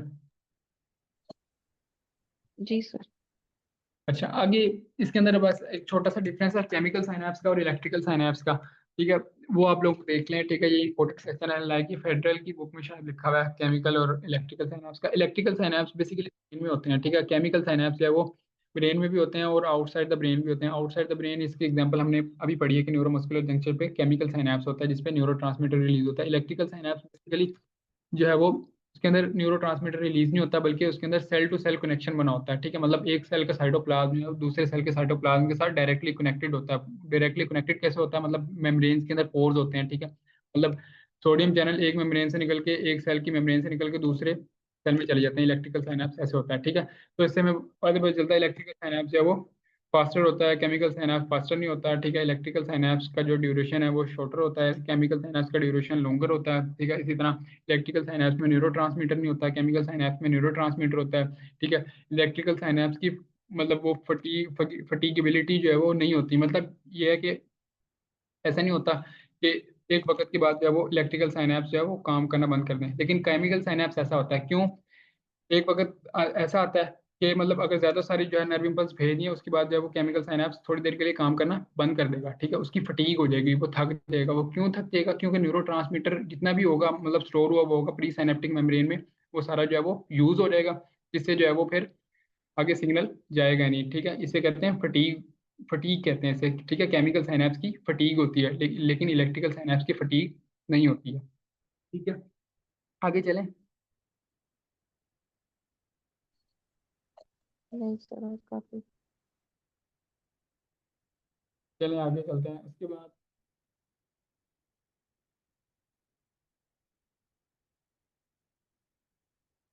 आगे चलते हैं। इसके बाद आगे नर्वस सिस्टम आ जाता है। नर्वस सिस्टम आप लोगों ने तो सिंपल सी बात है, ये आप लोग पहले से कब से पढ़ते आ रहे हैं कि सेंट्रल नर्वस सिस्टम पीएनएस होता है, सीएनएस होता है। सीएनएस में brain, spinal cord, motor neurons हैं, ये आप लोगों को पता ही है, ठीक है।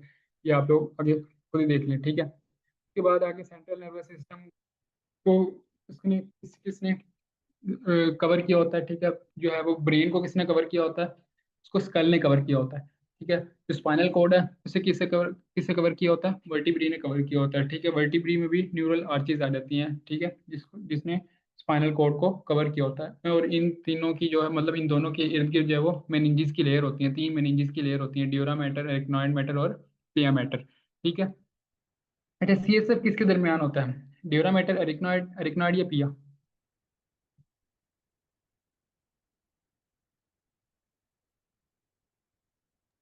सीएसएफ किसके दरमियान होता है, किन दो लेयर्स के दरमियान होता है, ड्यूरा मैटर, एरिकनॉइड मैटर या पिया मैटर, किसके दरमियान होता है? ड्यूरोमेट्री। नहीं, जो सीएसएफ होता है वो बेसिकली एरिकनॉइड और पिया मैटर इन दोनों के दरमियान जो स्पेस होती है ना, उसमें सीएसएफ बेसिकली पड़ा होता है, ठीक है। समझ आइए ओके। आपको?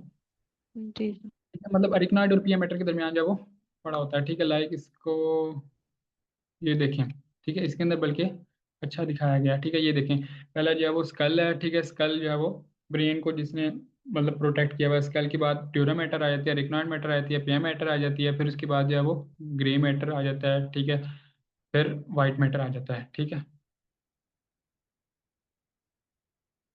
अच्छा, ये जो है वो स्कल आ गया, ठीक है। इसी तरह जो है वो स्पाइनल कॉर्ड में जो है वो स्पाइनल कॉर्ड को भी इस तरह 3 मेनिंजेस की लेयर ने कवर किया होता है, ठीक है।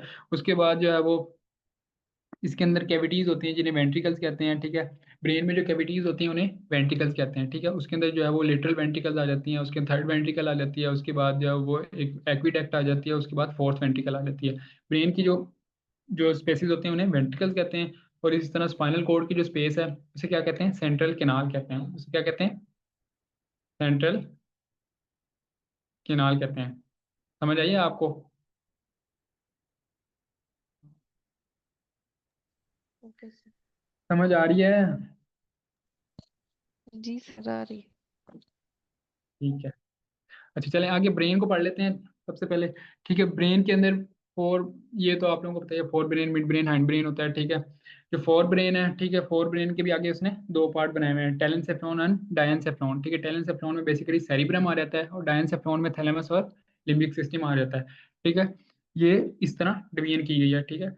जो फोर ब्रेन है, फोर ब्रेन को टेलेंसेफ्लॉन और डायंसेफ्लॉन, ठीक है। टेलेंसेफ्लॉन में सेरिब्रम आ जाता है, ठीक है। अब सेरिब्रम के पार्ट्स पढ़ लेते हैं, ठीक है। सेरिब्रम में बेसिकली 3-4 लोब्स होती हैं, ठीक है, लाइक जैसे इसमें दिखाया गया है, ठीक है। सेरिब्रम जो है वो बेसिकली आउटर मोस्ट पार्ट है, ठीक है, जो कि जितने भी वॉलेंटरी एक्शंस हैं, ठीक है, उनको कंट्रोल कर रहा होता है। लाइक थिंकिंग है, ये हमारा एक वॉलेंटरी एक्शन है, उसको कंट्रोल कर रहा है, ठीक है। इतना हमारी जो वॉकिंग है, हमारा मसल मूवमेंट है, ठीक है। इसी तरह मतलब जितने भी मूवमेंट्स, हमारे आई की मूवमेंट्स हैं, जो भी मूवमेंट्स हैं, ठीक है, या फिर जितने भी वॉलेंटरी एक्शन है, मतलब लाइक मैं बोल रहा हूँ, ठीक है, वॉलेंटरी एक्शन है, इसको कौन कंट्रोल कर रहा है, हमारा सेरिब्रम कंट्रोल कर रहा है, ठीक है। सेरिब्रम की आगे 4 लोब्स आ जाती हैं, फ्रंटल, प्राइटल, ऑक्सीपिटल, टेम्पोरल, ठीक है। हर एक का डिफरेंट फंक्शन है। लाइक जैसे जो है वो पैराइटल का फंक्शन क्या है, इसमें जितनी भी सेंसरी न्यूरॉन्स आनी है ना, उसको इंटरप्रेट करना है, ठीक है। पैराइटल का फंक्शन ये है, मतलब जितने भी मतलब लाइक टच की सेंसेशन है वो पैराइटल लोब उसको सेंस करेगा, उसके अकॉर्डिंग जो है वो सिग्नल भेजेगा मोटर न्यूरॉन को। प्रेशर की सेंसेशन है, ठीक है, इसके बाद जो है वो टेम्परेचर की सेंसेशन है, वो सारी जो है वो ये देखेगा, ठीक है। इस तरह ऑक्सीपिटल लोब, ये बेसिकली कौन सी, ये ऑक्सीपिटल लोब हमारे आई से जो आने वाला जो सिग्नल है, ठीक है, हमारी जो आई से जो सिग्नल आ रहा है, ठीक है, ऑप्टिक नर्व के थ्रू वो उसको सेंस करता है। ऑक्सीपिटल लोब वो उसको इंटरप्रेट करता है और उसके बाद जो है हमें बताता है, लाइक जो है वो इमेज बताता है, ठीक है। ये कौन सा इमेज है, ठीक है, कितनी दूर खड़ा हुआ है बंदा, कितनी करीब खड़ा हुआ है बंदा, ठीक है, ये कौन सा कलर है, ठीक है, ये सब कुछ ऑक्सीपिटल लोब डिटेक्ट करता है। टेम्पोरल लोब जो है वो हमारे ऑडिटरी सिस्टम से रिलेटेड है, मतलब हमारे हमारे सुनने से रिलेटेड है, ठीक है, हमारी समाज से रिलेटेड है, ठीक है। इसी तरह जो फ्रंटल लोब है, ठीक है, ये जो है वो हमारे मोटर एक्शन से रिलेटेड है, ठीक है। जैसे प्राइटल लोब जो है वो हमारे सेंसरी सिस्टम से रिलेटेड है, इस तरह जो फ्रंटल लोब है हमारे मोटर एक्शन से रिलेटेड है। मतलब लाइक जैसे मैं बोल रहा हूँ, ठीक है, ये वॉलंटरी एक्शन है, ये कौन कंट्रोल कर रही है? फ्रंटल लोब कंट्रोल कर रही है, ठीक है। मैं चलूंगा, ठीक है, मतलब मैं एक मसल मूवमेंट करूंगा, ठीक है, कुछ भी करूंगा, वॉलंटरी एक्शन करूंगा,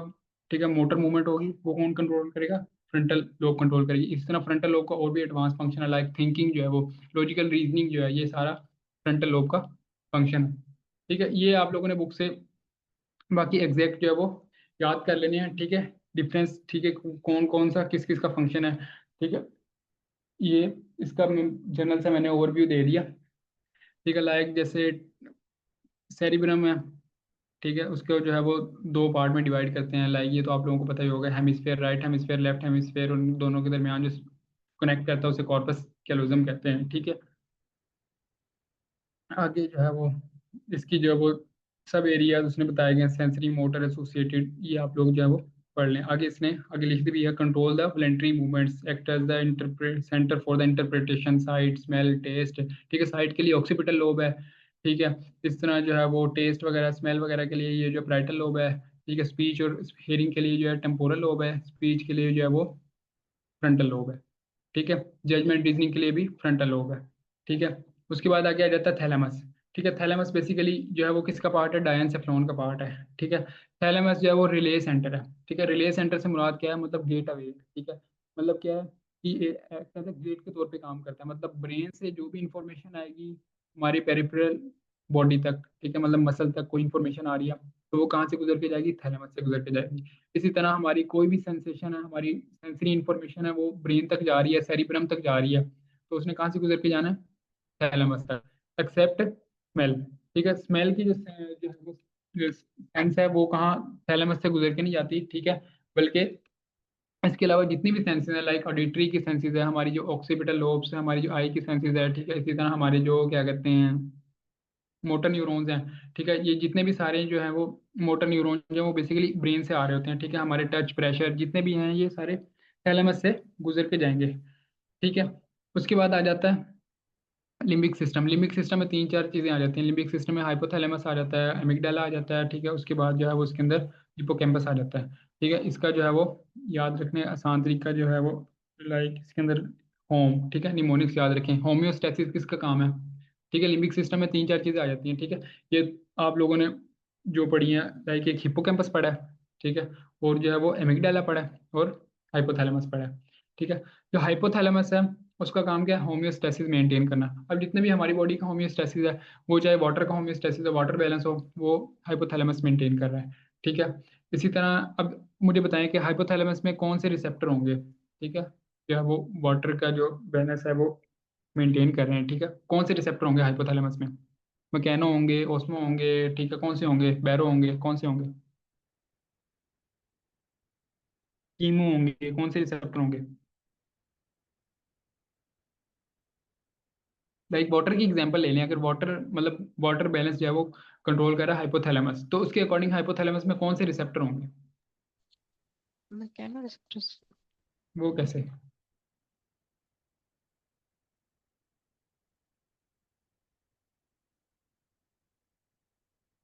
मैकेनो नहीं होंगे बल्कि कीमो रिसेप्टर होंगे। देखे ना, मतलब हाइपोथैलेमस है ना, ठीक है। हाइपोथैलेमस होम्योस्टेसिस, होम्योस्टेसिस में से भी हम एक चीज ले लेते हैं, वाटर बैलेंस, ठीक है। वो वाटर बैलेंस को कंट्रोल कर रहा है, ठीक है। तो इसके अंदर क्या हाइपोथैलेमस में कीमो रिसेप्टर होंगे। कीमो रिसेप्टर क्यों होंगे? अगर जो है वाटर हमारे जो प्लाज्मा है उसकी जो है वो ओस्मोलैरिटी जो है वो बढ़ गई है, ठीक है, तो इसको कौन सेंस करेगा? मतलब ये केमिकल से रिलेटेड है ना, ओस्मोलैरिटी जो है वो केमिकल से रिलेटेड है, ठीक है। तो केमिकल रिसेप्टर होंगे, कीमो रिसेप्टर होंगे, ठीक है। ओस्मोलैरिटी जो है वो बढ़ गई है, ठीक है, हाइपोथैलेमस तब एक्ट करेगा, तब जो है वो एडीएच रिलीज करवाना शुरू कर देगा। एडीएच जो है वो कलेक्टिंग डक्ट पे जाके एक्ट करेगा, वहां से जो है वाटर की एब्जॉर्प्शन हो जाएगी और हमारी जो ओस्मोलैरिटी जो है वो दोबारा नॉर्मल पे आ जाएगी, ठीक है। इस तरह जो है वो हाइपोथैलेमस काम करता है। समझ आइए आप लोगों को कैसे कीमो रिसेप्टर्स होंगे, ठीक है। जी सर, ठीक। अच्छा, हाइपोथैलेमस का एक तो ये काम हो गया, वाटर बैलेंस को मेंटेन करना है। उसके बाद इसका थर्स्ट को मेंटेन करता है, ठीक है। मतलब अगर लाइक हाइपोथैलेमस डैमेज हो जाए ना, तो मतलब क्या, थर्स्ट सिस्टम डैमेज हो जाता है। बंदा जो है वो बार बार पानी पीता रहता है, उसे पता ही नहीं होता कि यार मुझे प्यास लग रही है नहीं लग रही, ठीक है, वो फिर भी पानी पीता रहता है, ठीक है। उसके अंदर हाइपर जो है वो वाटर जो है बॉडी में उसके बहुत ज़्यादा हो जाता है, ठीक है। इसी तरह मतलब थर्स्ट थर्स्ट का सेंटर है, ठीक है। उसके बाद स्लीप सेंटर जो है ये है, ठीक है। उसके बाद जो है वो उसके अंदर जो है वो मेंस्ट्रुअल साइकिल है, ठीक है, उसको मेंटेन, उसको जो है वो कंट्रोल कर रहा है, ठीक है। हमारे हार्मोन्स जो हैं उनको कंट्रोल कर रहा है, ठीक है। इसी तरह जितने भी साइकिल्स हैं उनको कंट्रोल कर रहा है, ठीक है। लाइक इसको जरा देख लेते हैं। जैसे ये देखें, हाइपोथैलेमस का ये आप लोगों ने पढ़ा हुआ ही होगा कि हाइपोथैलेमस से हार्मोन्स निकलते हैं, लाइक जैसे थायरोट्रोपिन रिलीजिंग हार्मोन निकलेगा, ठीक है। वो जाके पिट्यूटरी, एंटीरियर पिट्यूटरी से टीएसएच को रिलीज करवाएगा, फिर टीएसएच जो है वो थायराइड पे जाके एक्ट करेगा। इसी तरह जो है वो गोनाडोट्रोपिन रिलीजिंग हार्मोन हाइपोथैलेमस से निकलेगा, जो कि एफएसएच और एलएच की सेक्रेशन करवाएगा, वो फिर जाके ओवरीज पे और टेस्टिस पे एक्ट करेंगे, ठीक है। इसी तरह कोर्टिकोट्रोपिन रिलीजिंग हार्मोन, इसी तरह ये सारा हार्मोन साइकिल जो है वो मेंटेन करता है, ठीक है। इस तरह थर्स्ट थर्स्ट हंगर वाटर, ठीक है, फूड इनटेक, हार्ट रेट जो है वो, ब्लड ब्लड बॉडी टेम्परेचर, ठीक है, ये सारा जो है वो हाइपोथैलेमस मेंटेन करता है। ये आप लोगों ने पढ़ा हुआ भी होगा कि हमारे जो टेम्परेचर का जो सेंटर है, ठीक है, वो कहाँ पे है, वो हाइपोथैलेमस में है, ठीक है। लाइक जैसे जब पायरोजीन्स आते हैं, ठीक है, बैक्टीरियल इन्फेक्शन होता है, ठीक है, वो क्या करते हैं, वो हाइपोथैलेमस का जो सेट पॉइंट होता है, ठीक है, थर्मोस्टेट होता है, उसका जो सेट पॉइंट ही बढ़ा देते हैं, ठीक है, वो 37 से 38 पे ले जाते हैं, जिससे जो है हमें फीवर फील होता है, ठीक है। तो बेसिकली हाइपोथैलेमस का फंक्शन क्या है, होमियोस्टेसिस मेंटेन करना, ठीक है। उसके बाद जो है वो मेमोरी, हिपोकैम्पस आ जाता है, ठीक है। हिपोकैम्पस जो है वो लिम्बिक सिस्टम का पार्ट है। हिपोकैम्पस जो है वो मेमोरी में इन्वॉल्व होता है, ठीक है। अमिगडाला जो है वो हमारे इमोशंस में इन्वॉल्व होता है, जितने भी इमोशंस हैं, लाइक हंगर, एंगर आ गया, ठीक है, हमारी जो हैप्पीनेस है, ठीक है, इन सबको अमिगडाला कंट्रोल करता है। उसके बाद आ जाता है मिड ब्रेन। मिड ब्रेन भी बेसिकली रिले का काम करता है, ठीक है, मतलब यहाँ से इंफॉर्मेशन जाती है और आती है, ठीक है, मतलब रेटिकुलर सिस्टम यहाँ पे पड़ा होता है, जो कि स्क्रीनिंग करता है, ठीक है। स्क्रीनिंग कैसे करता है कि वो स्क्रीन करता है कि कौन सी जो इन्फॉर्मेशन है वो हायर सेंटर्स में जानी चाहिए, मतलब ब्रेन तक जानी चाहिए, मतलब सेरिब्रम तक कौन सी इन्फॉर्मेशन जानी चाहिए, कौन सी इन्फॉर्मेशन नहीं जानी चाहिए, तो वो ये काम करता है, ठीक है। उसके बाद जो है वो हाइंड ब्रेन आ जाता है। हाइंड ब्रेन में तीन चार चीज़ें आती हैं, पोन, सेरिब्रम और सेरिबेलम आ जाता है, और मेडुल्ला ओब्लंगेटा आ जाता है, ठीक है। तो इसके अंदर पोन्स भी बेसिकली ब्रिज का काम करता है। अच्छा, इसके अंदर ये आप लोगों को पता ही होगा, ब्रेन स्टेम जो है वो किसे कहते हैं, वो ब्रेन स्टेम मेडुल्ला ओब्लंगेटा को कहते हैं, पोन्स को कहते हैं, और मिड ब्रेन को कहते हैं। ये तीनों चीजें मिलकर क्या बनाती हैं, ब्रेन स्टेम बनाती हैं, ठीक है। अच्छा, आगे सेरिबेलम का काम क्या है। सेरिबेलम का बेसिकली काम ये है कि सेरिबेलम जो है वो कोऑर्डिनेशन, मूवमेंट्स की जो कोऑर्डिनेशन है वो कंट्रोल करता है, ठीक है। मतलब लाइक जैसे अगर मैं अपना बाजू जो है वो घुमा रहा हूँ, ठीक है, चलते हुए अपना बाजू घुमा रहा हूँ, एक ऐसा नहीं होता कि मेरा बाजू जो है वो पूरा घूम जाता है, ठीक है, मतलब एक हद तक मेरा बाजू आगे जाता है, फिर उसके बाद जो है मैं बाजू पीछे लेके जाता हूँ, फिर एक हद तक बाजू पीछे जाता है, फिर उसके बाद जो है वो बाजू आगे लेके जाता हूँ, ठीक है। ये बॉडी की जो कोऑर्डिनेशन है, मूवमेंट है, ठीक है, मतलब कितना जो है बॉडी ने मूव करना है, ये सारा कौन कंट्रोल करता है, सेरिबेलम कंट्रोल करता है, ठीक है। उसके बाद मेडल्ला जो है, ये जितने भी हमारे जो क्या कहते हैं ऑटोनोमिक सिस्टम है, ऑटोनोमिक सिस्टम में जितने भी हमारे फंक्शंस आ जाते हैं, लाइक जैसे वोमिटिंग है, ठीक है, इनवॉलेंट्री एक्शन है, ये मेडल्ला कंट्रोल करेगा, ठीक है। इसी तरह जो है वो हमारा हार्ट रेट है वो मेडल्ला कंट्रोल करेगा, हमारा ब्लड प्रेशर है वो मेडल्ला कंट्रोल करेगा, हमारी जो ब्रीदिंग है वो कंट्रोल करेगा, मेडल्ला कंट्रोल करेगा, ठीक है। ये सारी जो है वो इनवॉलेंट्री एक्शन जो है वो सारे मेडल्ला कंट्रोल करता है, ठीक है। ये उसके बाद यहाँ तक अगर किसी का कोई क्वेश्चन है ब्रेन से रिलेटेड तो वो पूछ सकता है।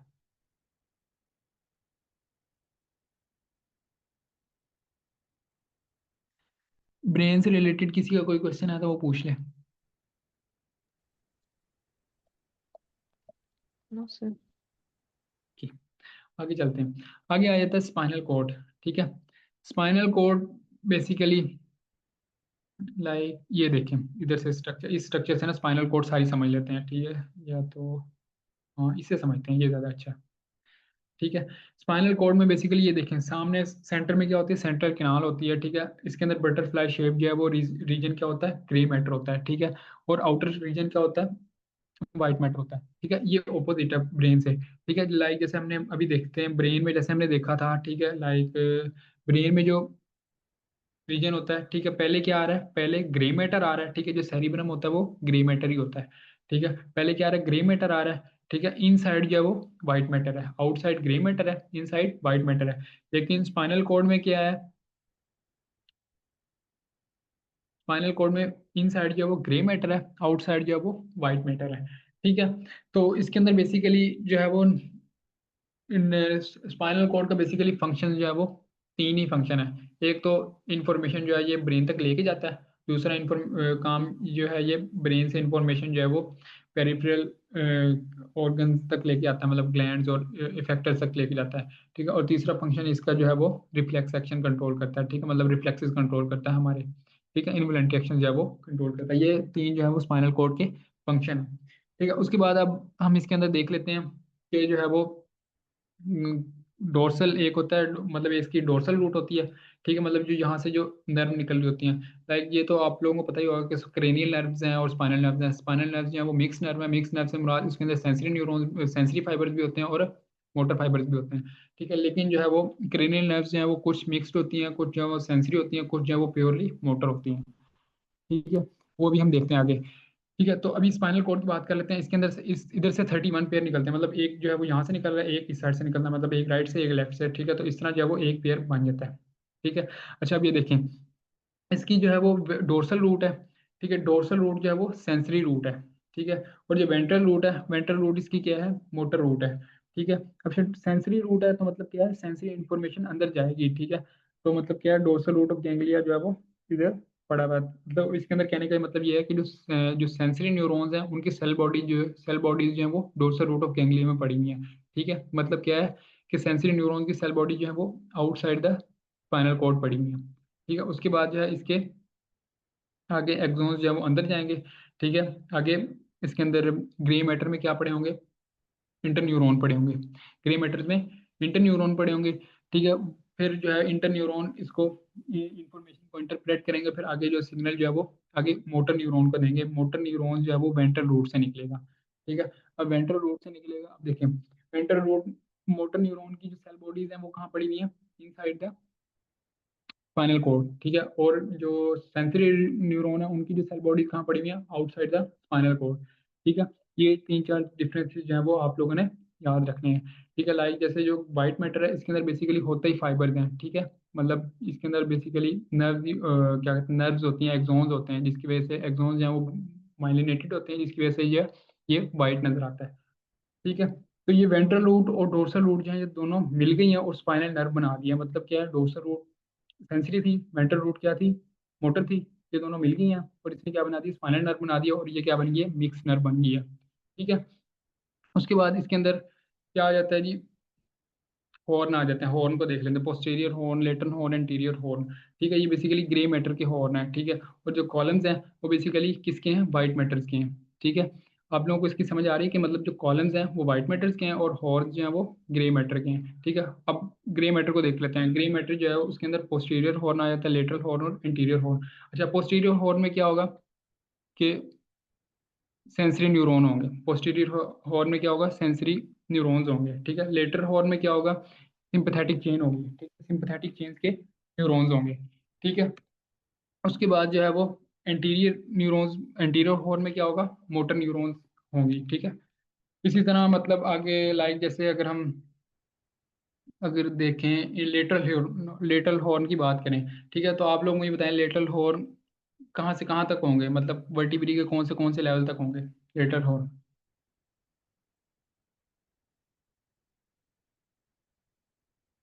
लिटिल हॉर्न लाइक अगर मैं कहूँ C6 जो है। ठीक है, स्पाइनल कॉर्ड जो है वो C6 है। ठीक है, मतलब लाइक अगर ये कह लो स्पाइनल नर्व जो है वो C6 कह लो। ठीक है, स्पाइनल नर्व, ठीक है 31 पेयर है ना, तो वहाँ पे लिटिल हॉर्न होगा। सर्वाइकल जो वर्टिब्री 6 है वहाँ पे लिटिल हॉर्न होगा कि नहीं।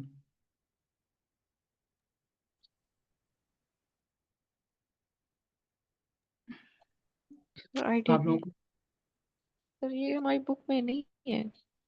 अच्छा, चलें छोड़ें इस बात को। बस इतना ही याद रखें, जो लेटरल हॉर्न होता है ना वो सिंपैथेटिक चेन के लिए होता है। ठीक है, मतलब सिंपैथेटिक जो नर्वस सिस्टम है ना उसके लिए लेटरल हॉर्न होता है। ठीक है, ये देखें इसके अंदर लाइक जैसे अब ये देखें अब इसके अंदर आपको ज़्यादा क्लियर हो जाएगा। ठीक है, सेंसरी इंफॉर्मेशन जो है वो आई है। ठीक है, उसके बाद रिले न्यूरॉन हुआ है। ठीक है, रिले न्यूरॉन से फिर आगे मोटर न्यूरॉन बनी है। फिर आगे मोटर न्यूरॉन से आगे जो है वो सिग्नल आगे जाएगा और ये नर्व जो है वो इकट्ठी हो जाएगी, मतलब दोनों फाइबर जो है इकट्ठे हो गए मिक्स नर्व बना देते हैं। ठीक है, ये grey matter, white matter, butterfly shaped, ठीक है, सेल बॉडी, सारा जो है वो आप लोगों ने पढ़ लिया है अभी आपको। ठीक है, अच्छा। तो ये फिर इसके ये वाली चीजें फेडरल में है। नहीं, ये बुक में लिखी हुई है सारी, बुक में ही है। मतलब इसके अंदर उसमें लाइक इसके मेंशन नहीं है। ठीक है, जैसे मैं बताता हूँ ना, posterior median circle, anterior median circle. ठीक है, अब जैसे डायग्राम में बताया हुआ होगा लेकिन बुक में एज सच मेंशन नहीं होगा। ठीक है, जैसे ये पोस्टीरियर मीडियन सर्कस है ना, ये पीछे वाला जो है ये पोस्टीरियर मीडियन सर्कस है, और एंटीरियर मीडियन सर्कस जो है वो आगे वाला, जो एंटीरियर मीडियन सर्कस जो है वो आगे वाला है। ठीक है, समझ आइए आप लोगों को यहाँ तक? अगर किसी को नहीं समझ आई अभी भी, ठीक है, तो वो कुछ जिसने पूछना है तो वो पूछ ले। समझ आ गई। चलिए आगे चलते हैं।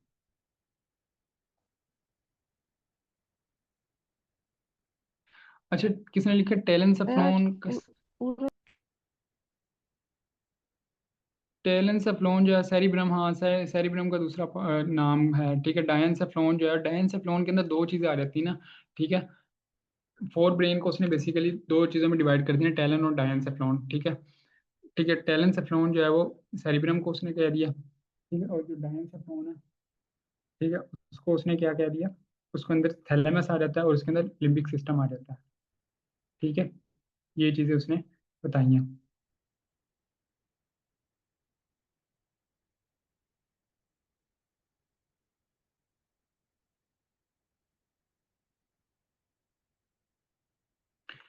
ठीक है,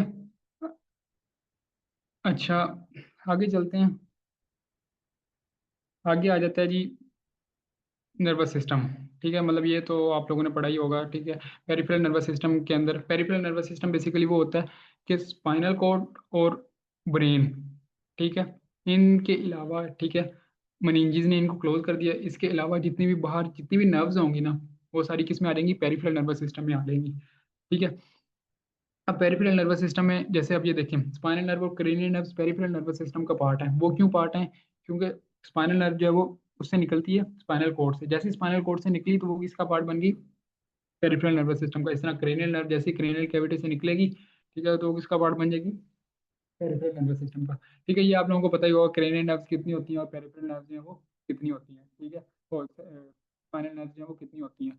ठीक है, ये आप लोगों ने याद रखना हो तो याद रख लें, वैसे इतना इंपॉर्टेंट कोई नहीं है। जैसे इसमें लिखा हुआ है कि सेंसरी नर्व्स जो है वो कौन, मतलब क्रेनियल नर्व्स इसमें बताया गया कि सेंसरी सेंसरी नर्व कौन कौन सी है, लाइक जैसे फर्स्ट जो है वो सेंसरी है, सेकंड भी सेंसरी है, ठीक है, और एट्थ भी सेंसरी है। मोटर इसके अंदर पांच बताई गई हैं, ठीक है, मिक्स जो है वो चार। ठीक है, ये आप लोगों ने याद रखना तो रख लें, वैसे इतना इम्पोर्टेंट नहीं है। ठीक है, आगे जैसे, लेकिन ये याद रखना है कि जो वेगस नर्व है ना, ठीक है, वो जो है वो मिक्स नर्व है। ठीक है, वेगस नर्व का नंबर 10th क्रेनियल नर्व है और ये मिक्स नर्व है। ठीक है, और ये कहाँ तक जाती है? एब्डोमेन तक जाती है, सबसे बड़ी नर्व यही है।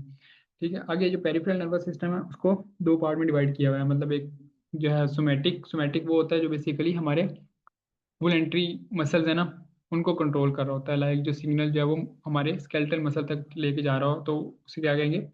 ये सोमैटिक नर्वस सिस्टम है। ठीक है, वो मोटर न्यूरॉन उसमें आ जाएंगी। ऑटोनोमिक नर्वस सिस्टम मतलब क्या है? जो हमारे इनवॉलेंट्री एक्शन हैं जितने भी, मतलब लाइक जैसे हार्ट बीट, ब्लड प्रेशर हो गया, ठीक है, वोमिटिंग हो गई, ये सारे क्या हमारे इनवॉलेंट्री। इसको कौन कंट्रोल कर रहा है? इसे ऑटोनोमिक नर्वस सिस्टम कंट्रोल कर रहा है। ठीक है, इसके ऑटोनोमिक में आगे आप लोगों ने पढ़ा भी होगा, एक पैरासिम्पथेटिक आ जाता है और एक सिंपथेटिक आ जाता है। ठीक है, तो सिंपथेटिक है वो basically fight and flight mode है। ठीक है, इमरजेंसी मोड है। ठीक है, इसके अंदर मतलब क्या है? इसके अंदर लाइक कोई भी मतलब इमरजेंसी सिचुएशन आ गई जिसको हमने टैकल करना है, तो उसको उसमें सिंपैथेटिक नर्वस सिस्टम एक्टिवेट हो जाएगा। ठीक है, लाइक जैसे क्या कहते हैं, आप एग्जाम एग्जाम हॉल में भी बैठे ही हैं, ठीक है, तो उस टाइम जो है वो क्या होता है? आपकी हार्ट बीट तेज हो जाती है। ठीक है, जो है वो ये कौन सा फिर सिस्टम स्टार्ट हो जाता है, मतलब एक्टिवेट हो जाता है सिंपैथेटिक नर्वस सिस्टम। लेकिन आहिस्ता आहिस्ता आहिस्ता आहिस्ता जब टाइम गुजर जाता है, ठीक है, तब कूल डाउन हो जाता है, तब कौन सा सिस्टम जो है वो दोबारा एक्टिवेट हो जाता है? पैरासिम्पथेटिक नर्वस सिस्टम एक्टिवेट हो जाता है। ठीक है, ये आप लोगों ने याद रखना है कि सिंपथेटिक नर्वस सिस्टम में क्या क्या चेंजेस आते हैं। सिंपथेटिक नर्वस सिस्टम में बेसिकली क्या होता है, हार्ट बीट जो है वो तेज हो जाती है, ब्लड प्रेशर रेज हो जाता है, उसके बाद जो है वो हमारा डाइजेस्टिव सिस्टम वो उसकी जो है वो मतलब स्लो हो जाती है, मूवमेंट पेरिस्टालसिस स्लो स्लो हो जाती है। उसके बाद जो है वो यूरिनेशन जो है वो क्या हो जाती है, रुक जाती है, मतलब जो है वो यूरिनरी ब्लैडर अगर उसके अंदर मतलब इजेकुलेशन होनी है, ठीक है, वो नहीं होती। ठीक है, सिंपैथेटिक नर्वस सिस्टम उसको रोक देता है। ठीक है, इसी तरह मतलब जो प्यूपिल जो है डिलेट हो जाता है। ठीक है, पैरासिम्पैथेटिक नर्वस सिस्टम में क्या होता है, इन सबके उलट हो जाता है। ठीक है, रेस्ट एंड डाइजेशन वाला मूड है ये।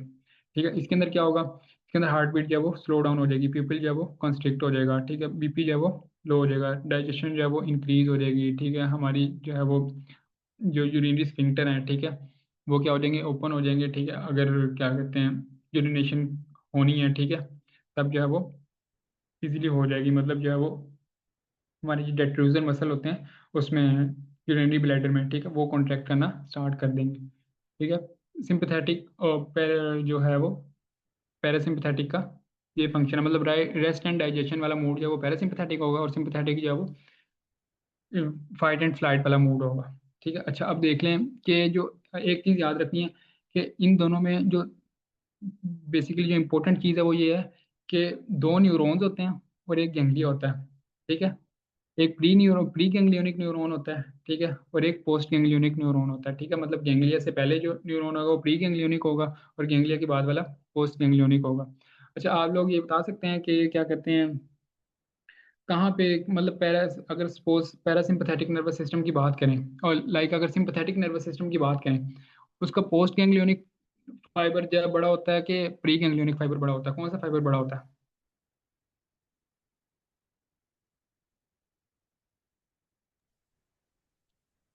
पोस्ट। हाँ, सिंपथेटिक में कौन सा बड़ा होता है? पोस्ट गैंग्लियोनिक, क्योंकि सिंपथेटिक चेन जो है वो सिंपथेटिक गैंग्लियन जो है वो स्पाइनल नर्व के बिल्कुल साथ पड़े होते हैं। ठीक है, मतलब लाइक ये स्पाइनल कोड है ना, इसके साथ जो है वो गैंग्लियन पड़े हुए हैं ये सारे। ठीक है, तो इससे गैंग्लियन से पहले वाले जो प्री साइनेप्टिक हैं ये स्मॉल होंगे, लेकिन जो है वो पोस्ट साइनेप्टिक इसने आगे मतलब लाइक जैसे अगर यहाँ से गैंग्लियन से आगे इसने प्यूपिल तक जाना है, ठीक है, गैंग्लियन से आगे इसने जो है वो हमारे हार्ट तक जाना है। ठीक है, तो ये फाइबर जो है वो बड़ा होगा, तो ये कौन सा होगा? पोस्ट गैंग्लियोनिक बड़ा होता है। लेकिन जो पैरासिम्पथेटिक है इसमें इससे उलट होता है, इसमें क्या होता है कि जो प्री गैंग्लियोनिक फाइबर होता है वो लार्ज होता है, ठीक है, और पोस्ट गैंग्लियोनिक फाइबर जो है वो स्मॉल होता है।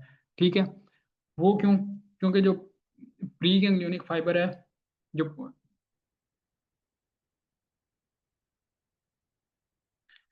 फाइबर वाला पॉइंट ये है कि अब ये देखें इसके अंदर जैसे ये पिक्चर में नजर आ रहा है, ठीक है, आप लोगों को ये स्पाइनल कोड है। ठीक है, स्पाइनल कोड के साथ ही क्या पड़ी हुई है, गैंग्लियंस की चेन पड़ी हुई है। ठीक है, ये सिंपैथेटिक गैंग्लियन है। ठीक है, इसकी जो है वो चेन पड़ी हुई है। ठीक है, लाइक जैसे ये देखें। ठीक है, इसके अंदर ये स्पाइनल कोड के साथ ही सिंपैथेटिक गैंग्लियन पड़े हुए हैं। ठीक है, अब सिंपैथेटिक गैंग्लियन से पहले वाला क्या फाइबर होगा? Pre ganglionic fibre. ठीक है, अब ये स्पाइनल कोड के से ही निकल रहा है। ठीक है, लेटरल स्पाइनल कोड के लेटरल हॉर्न से निकल रहा है, वो जो मैं आपको बता रहा था ना कि सिंपैथेटिक चेन जो है वो लेटरल हॉर्न से निकल रही है, तो लेटरल हॉर्न से ये फाइबर निकल रहे हैं और साथ ही किसके साथ साइनैप्स कर रहे हैं?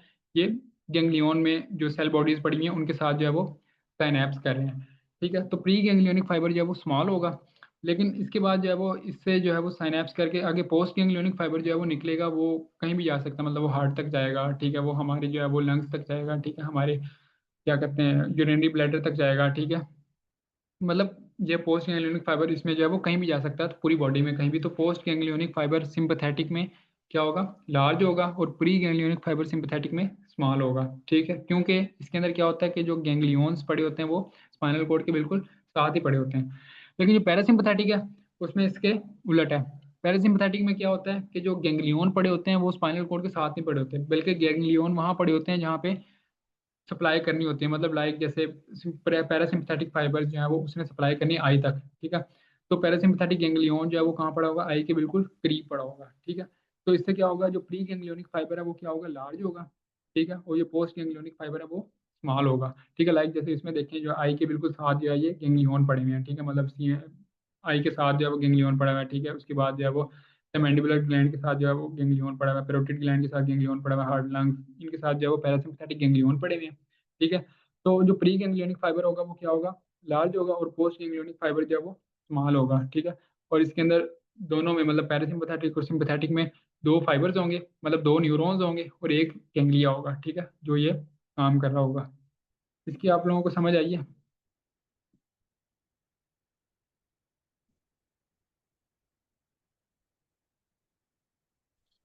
Yes, sir.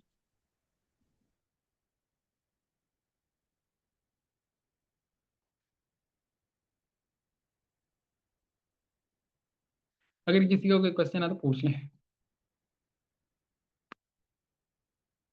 नहीं सर जी। कि क्लास पर एंड करते हैं। अल्लाह हाफिज़।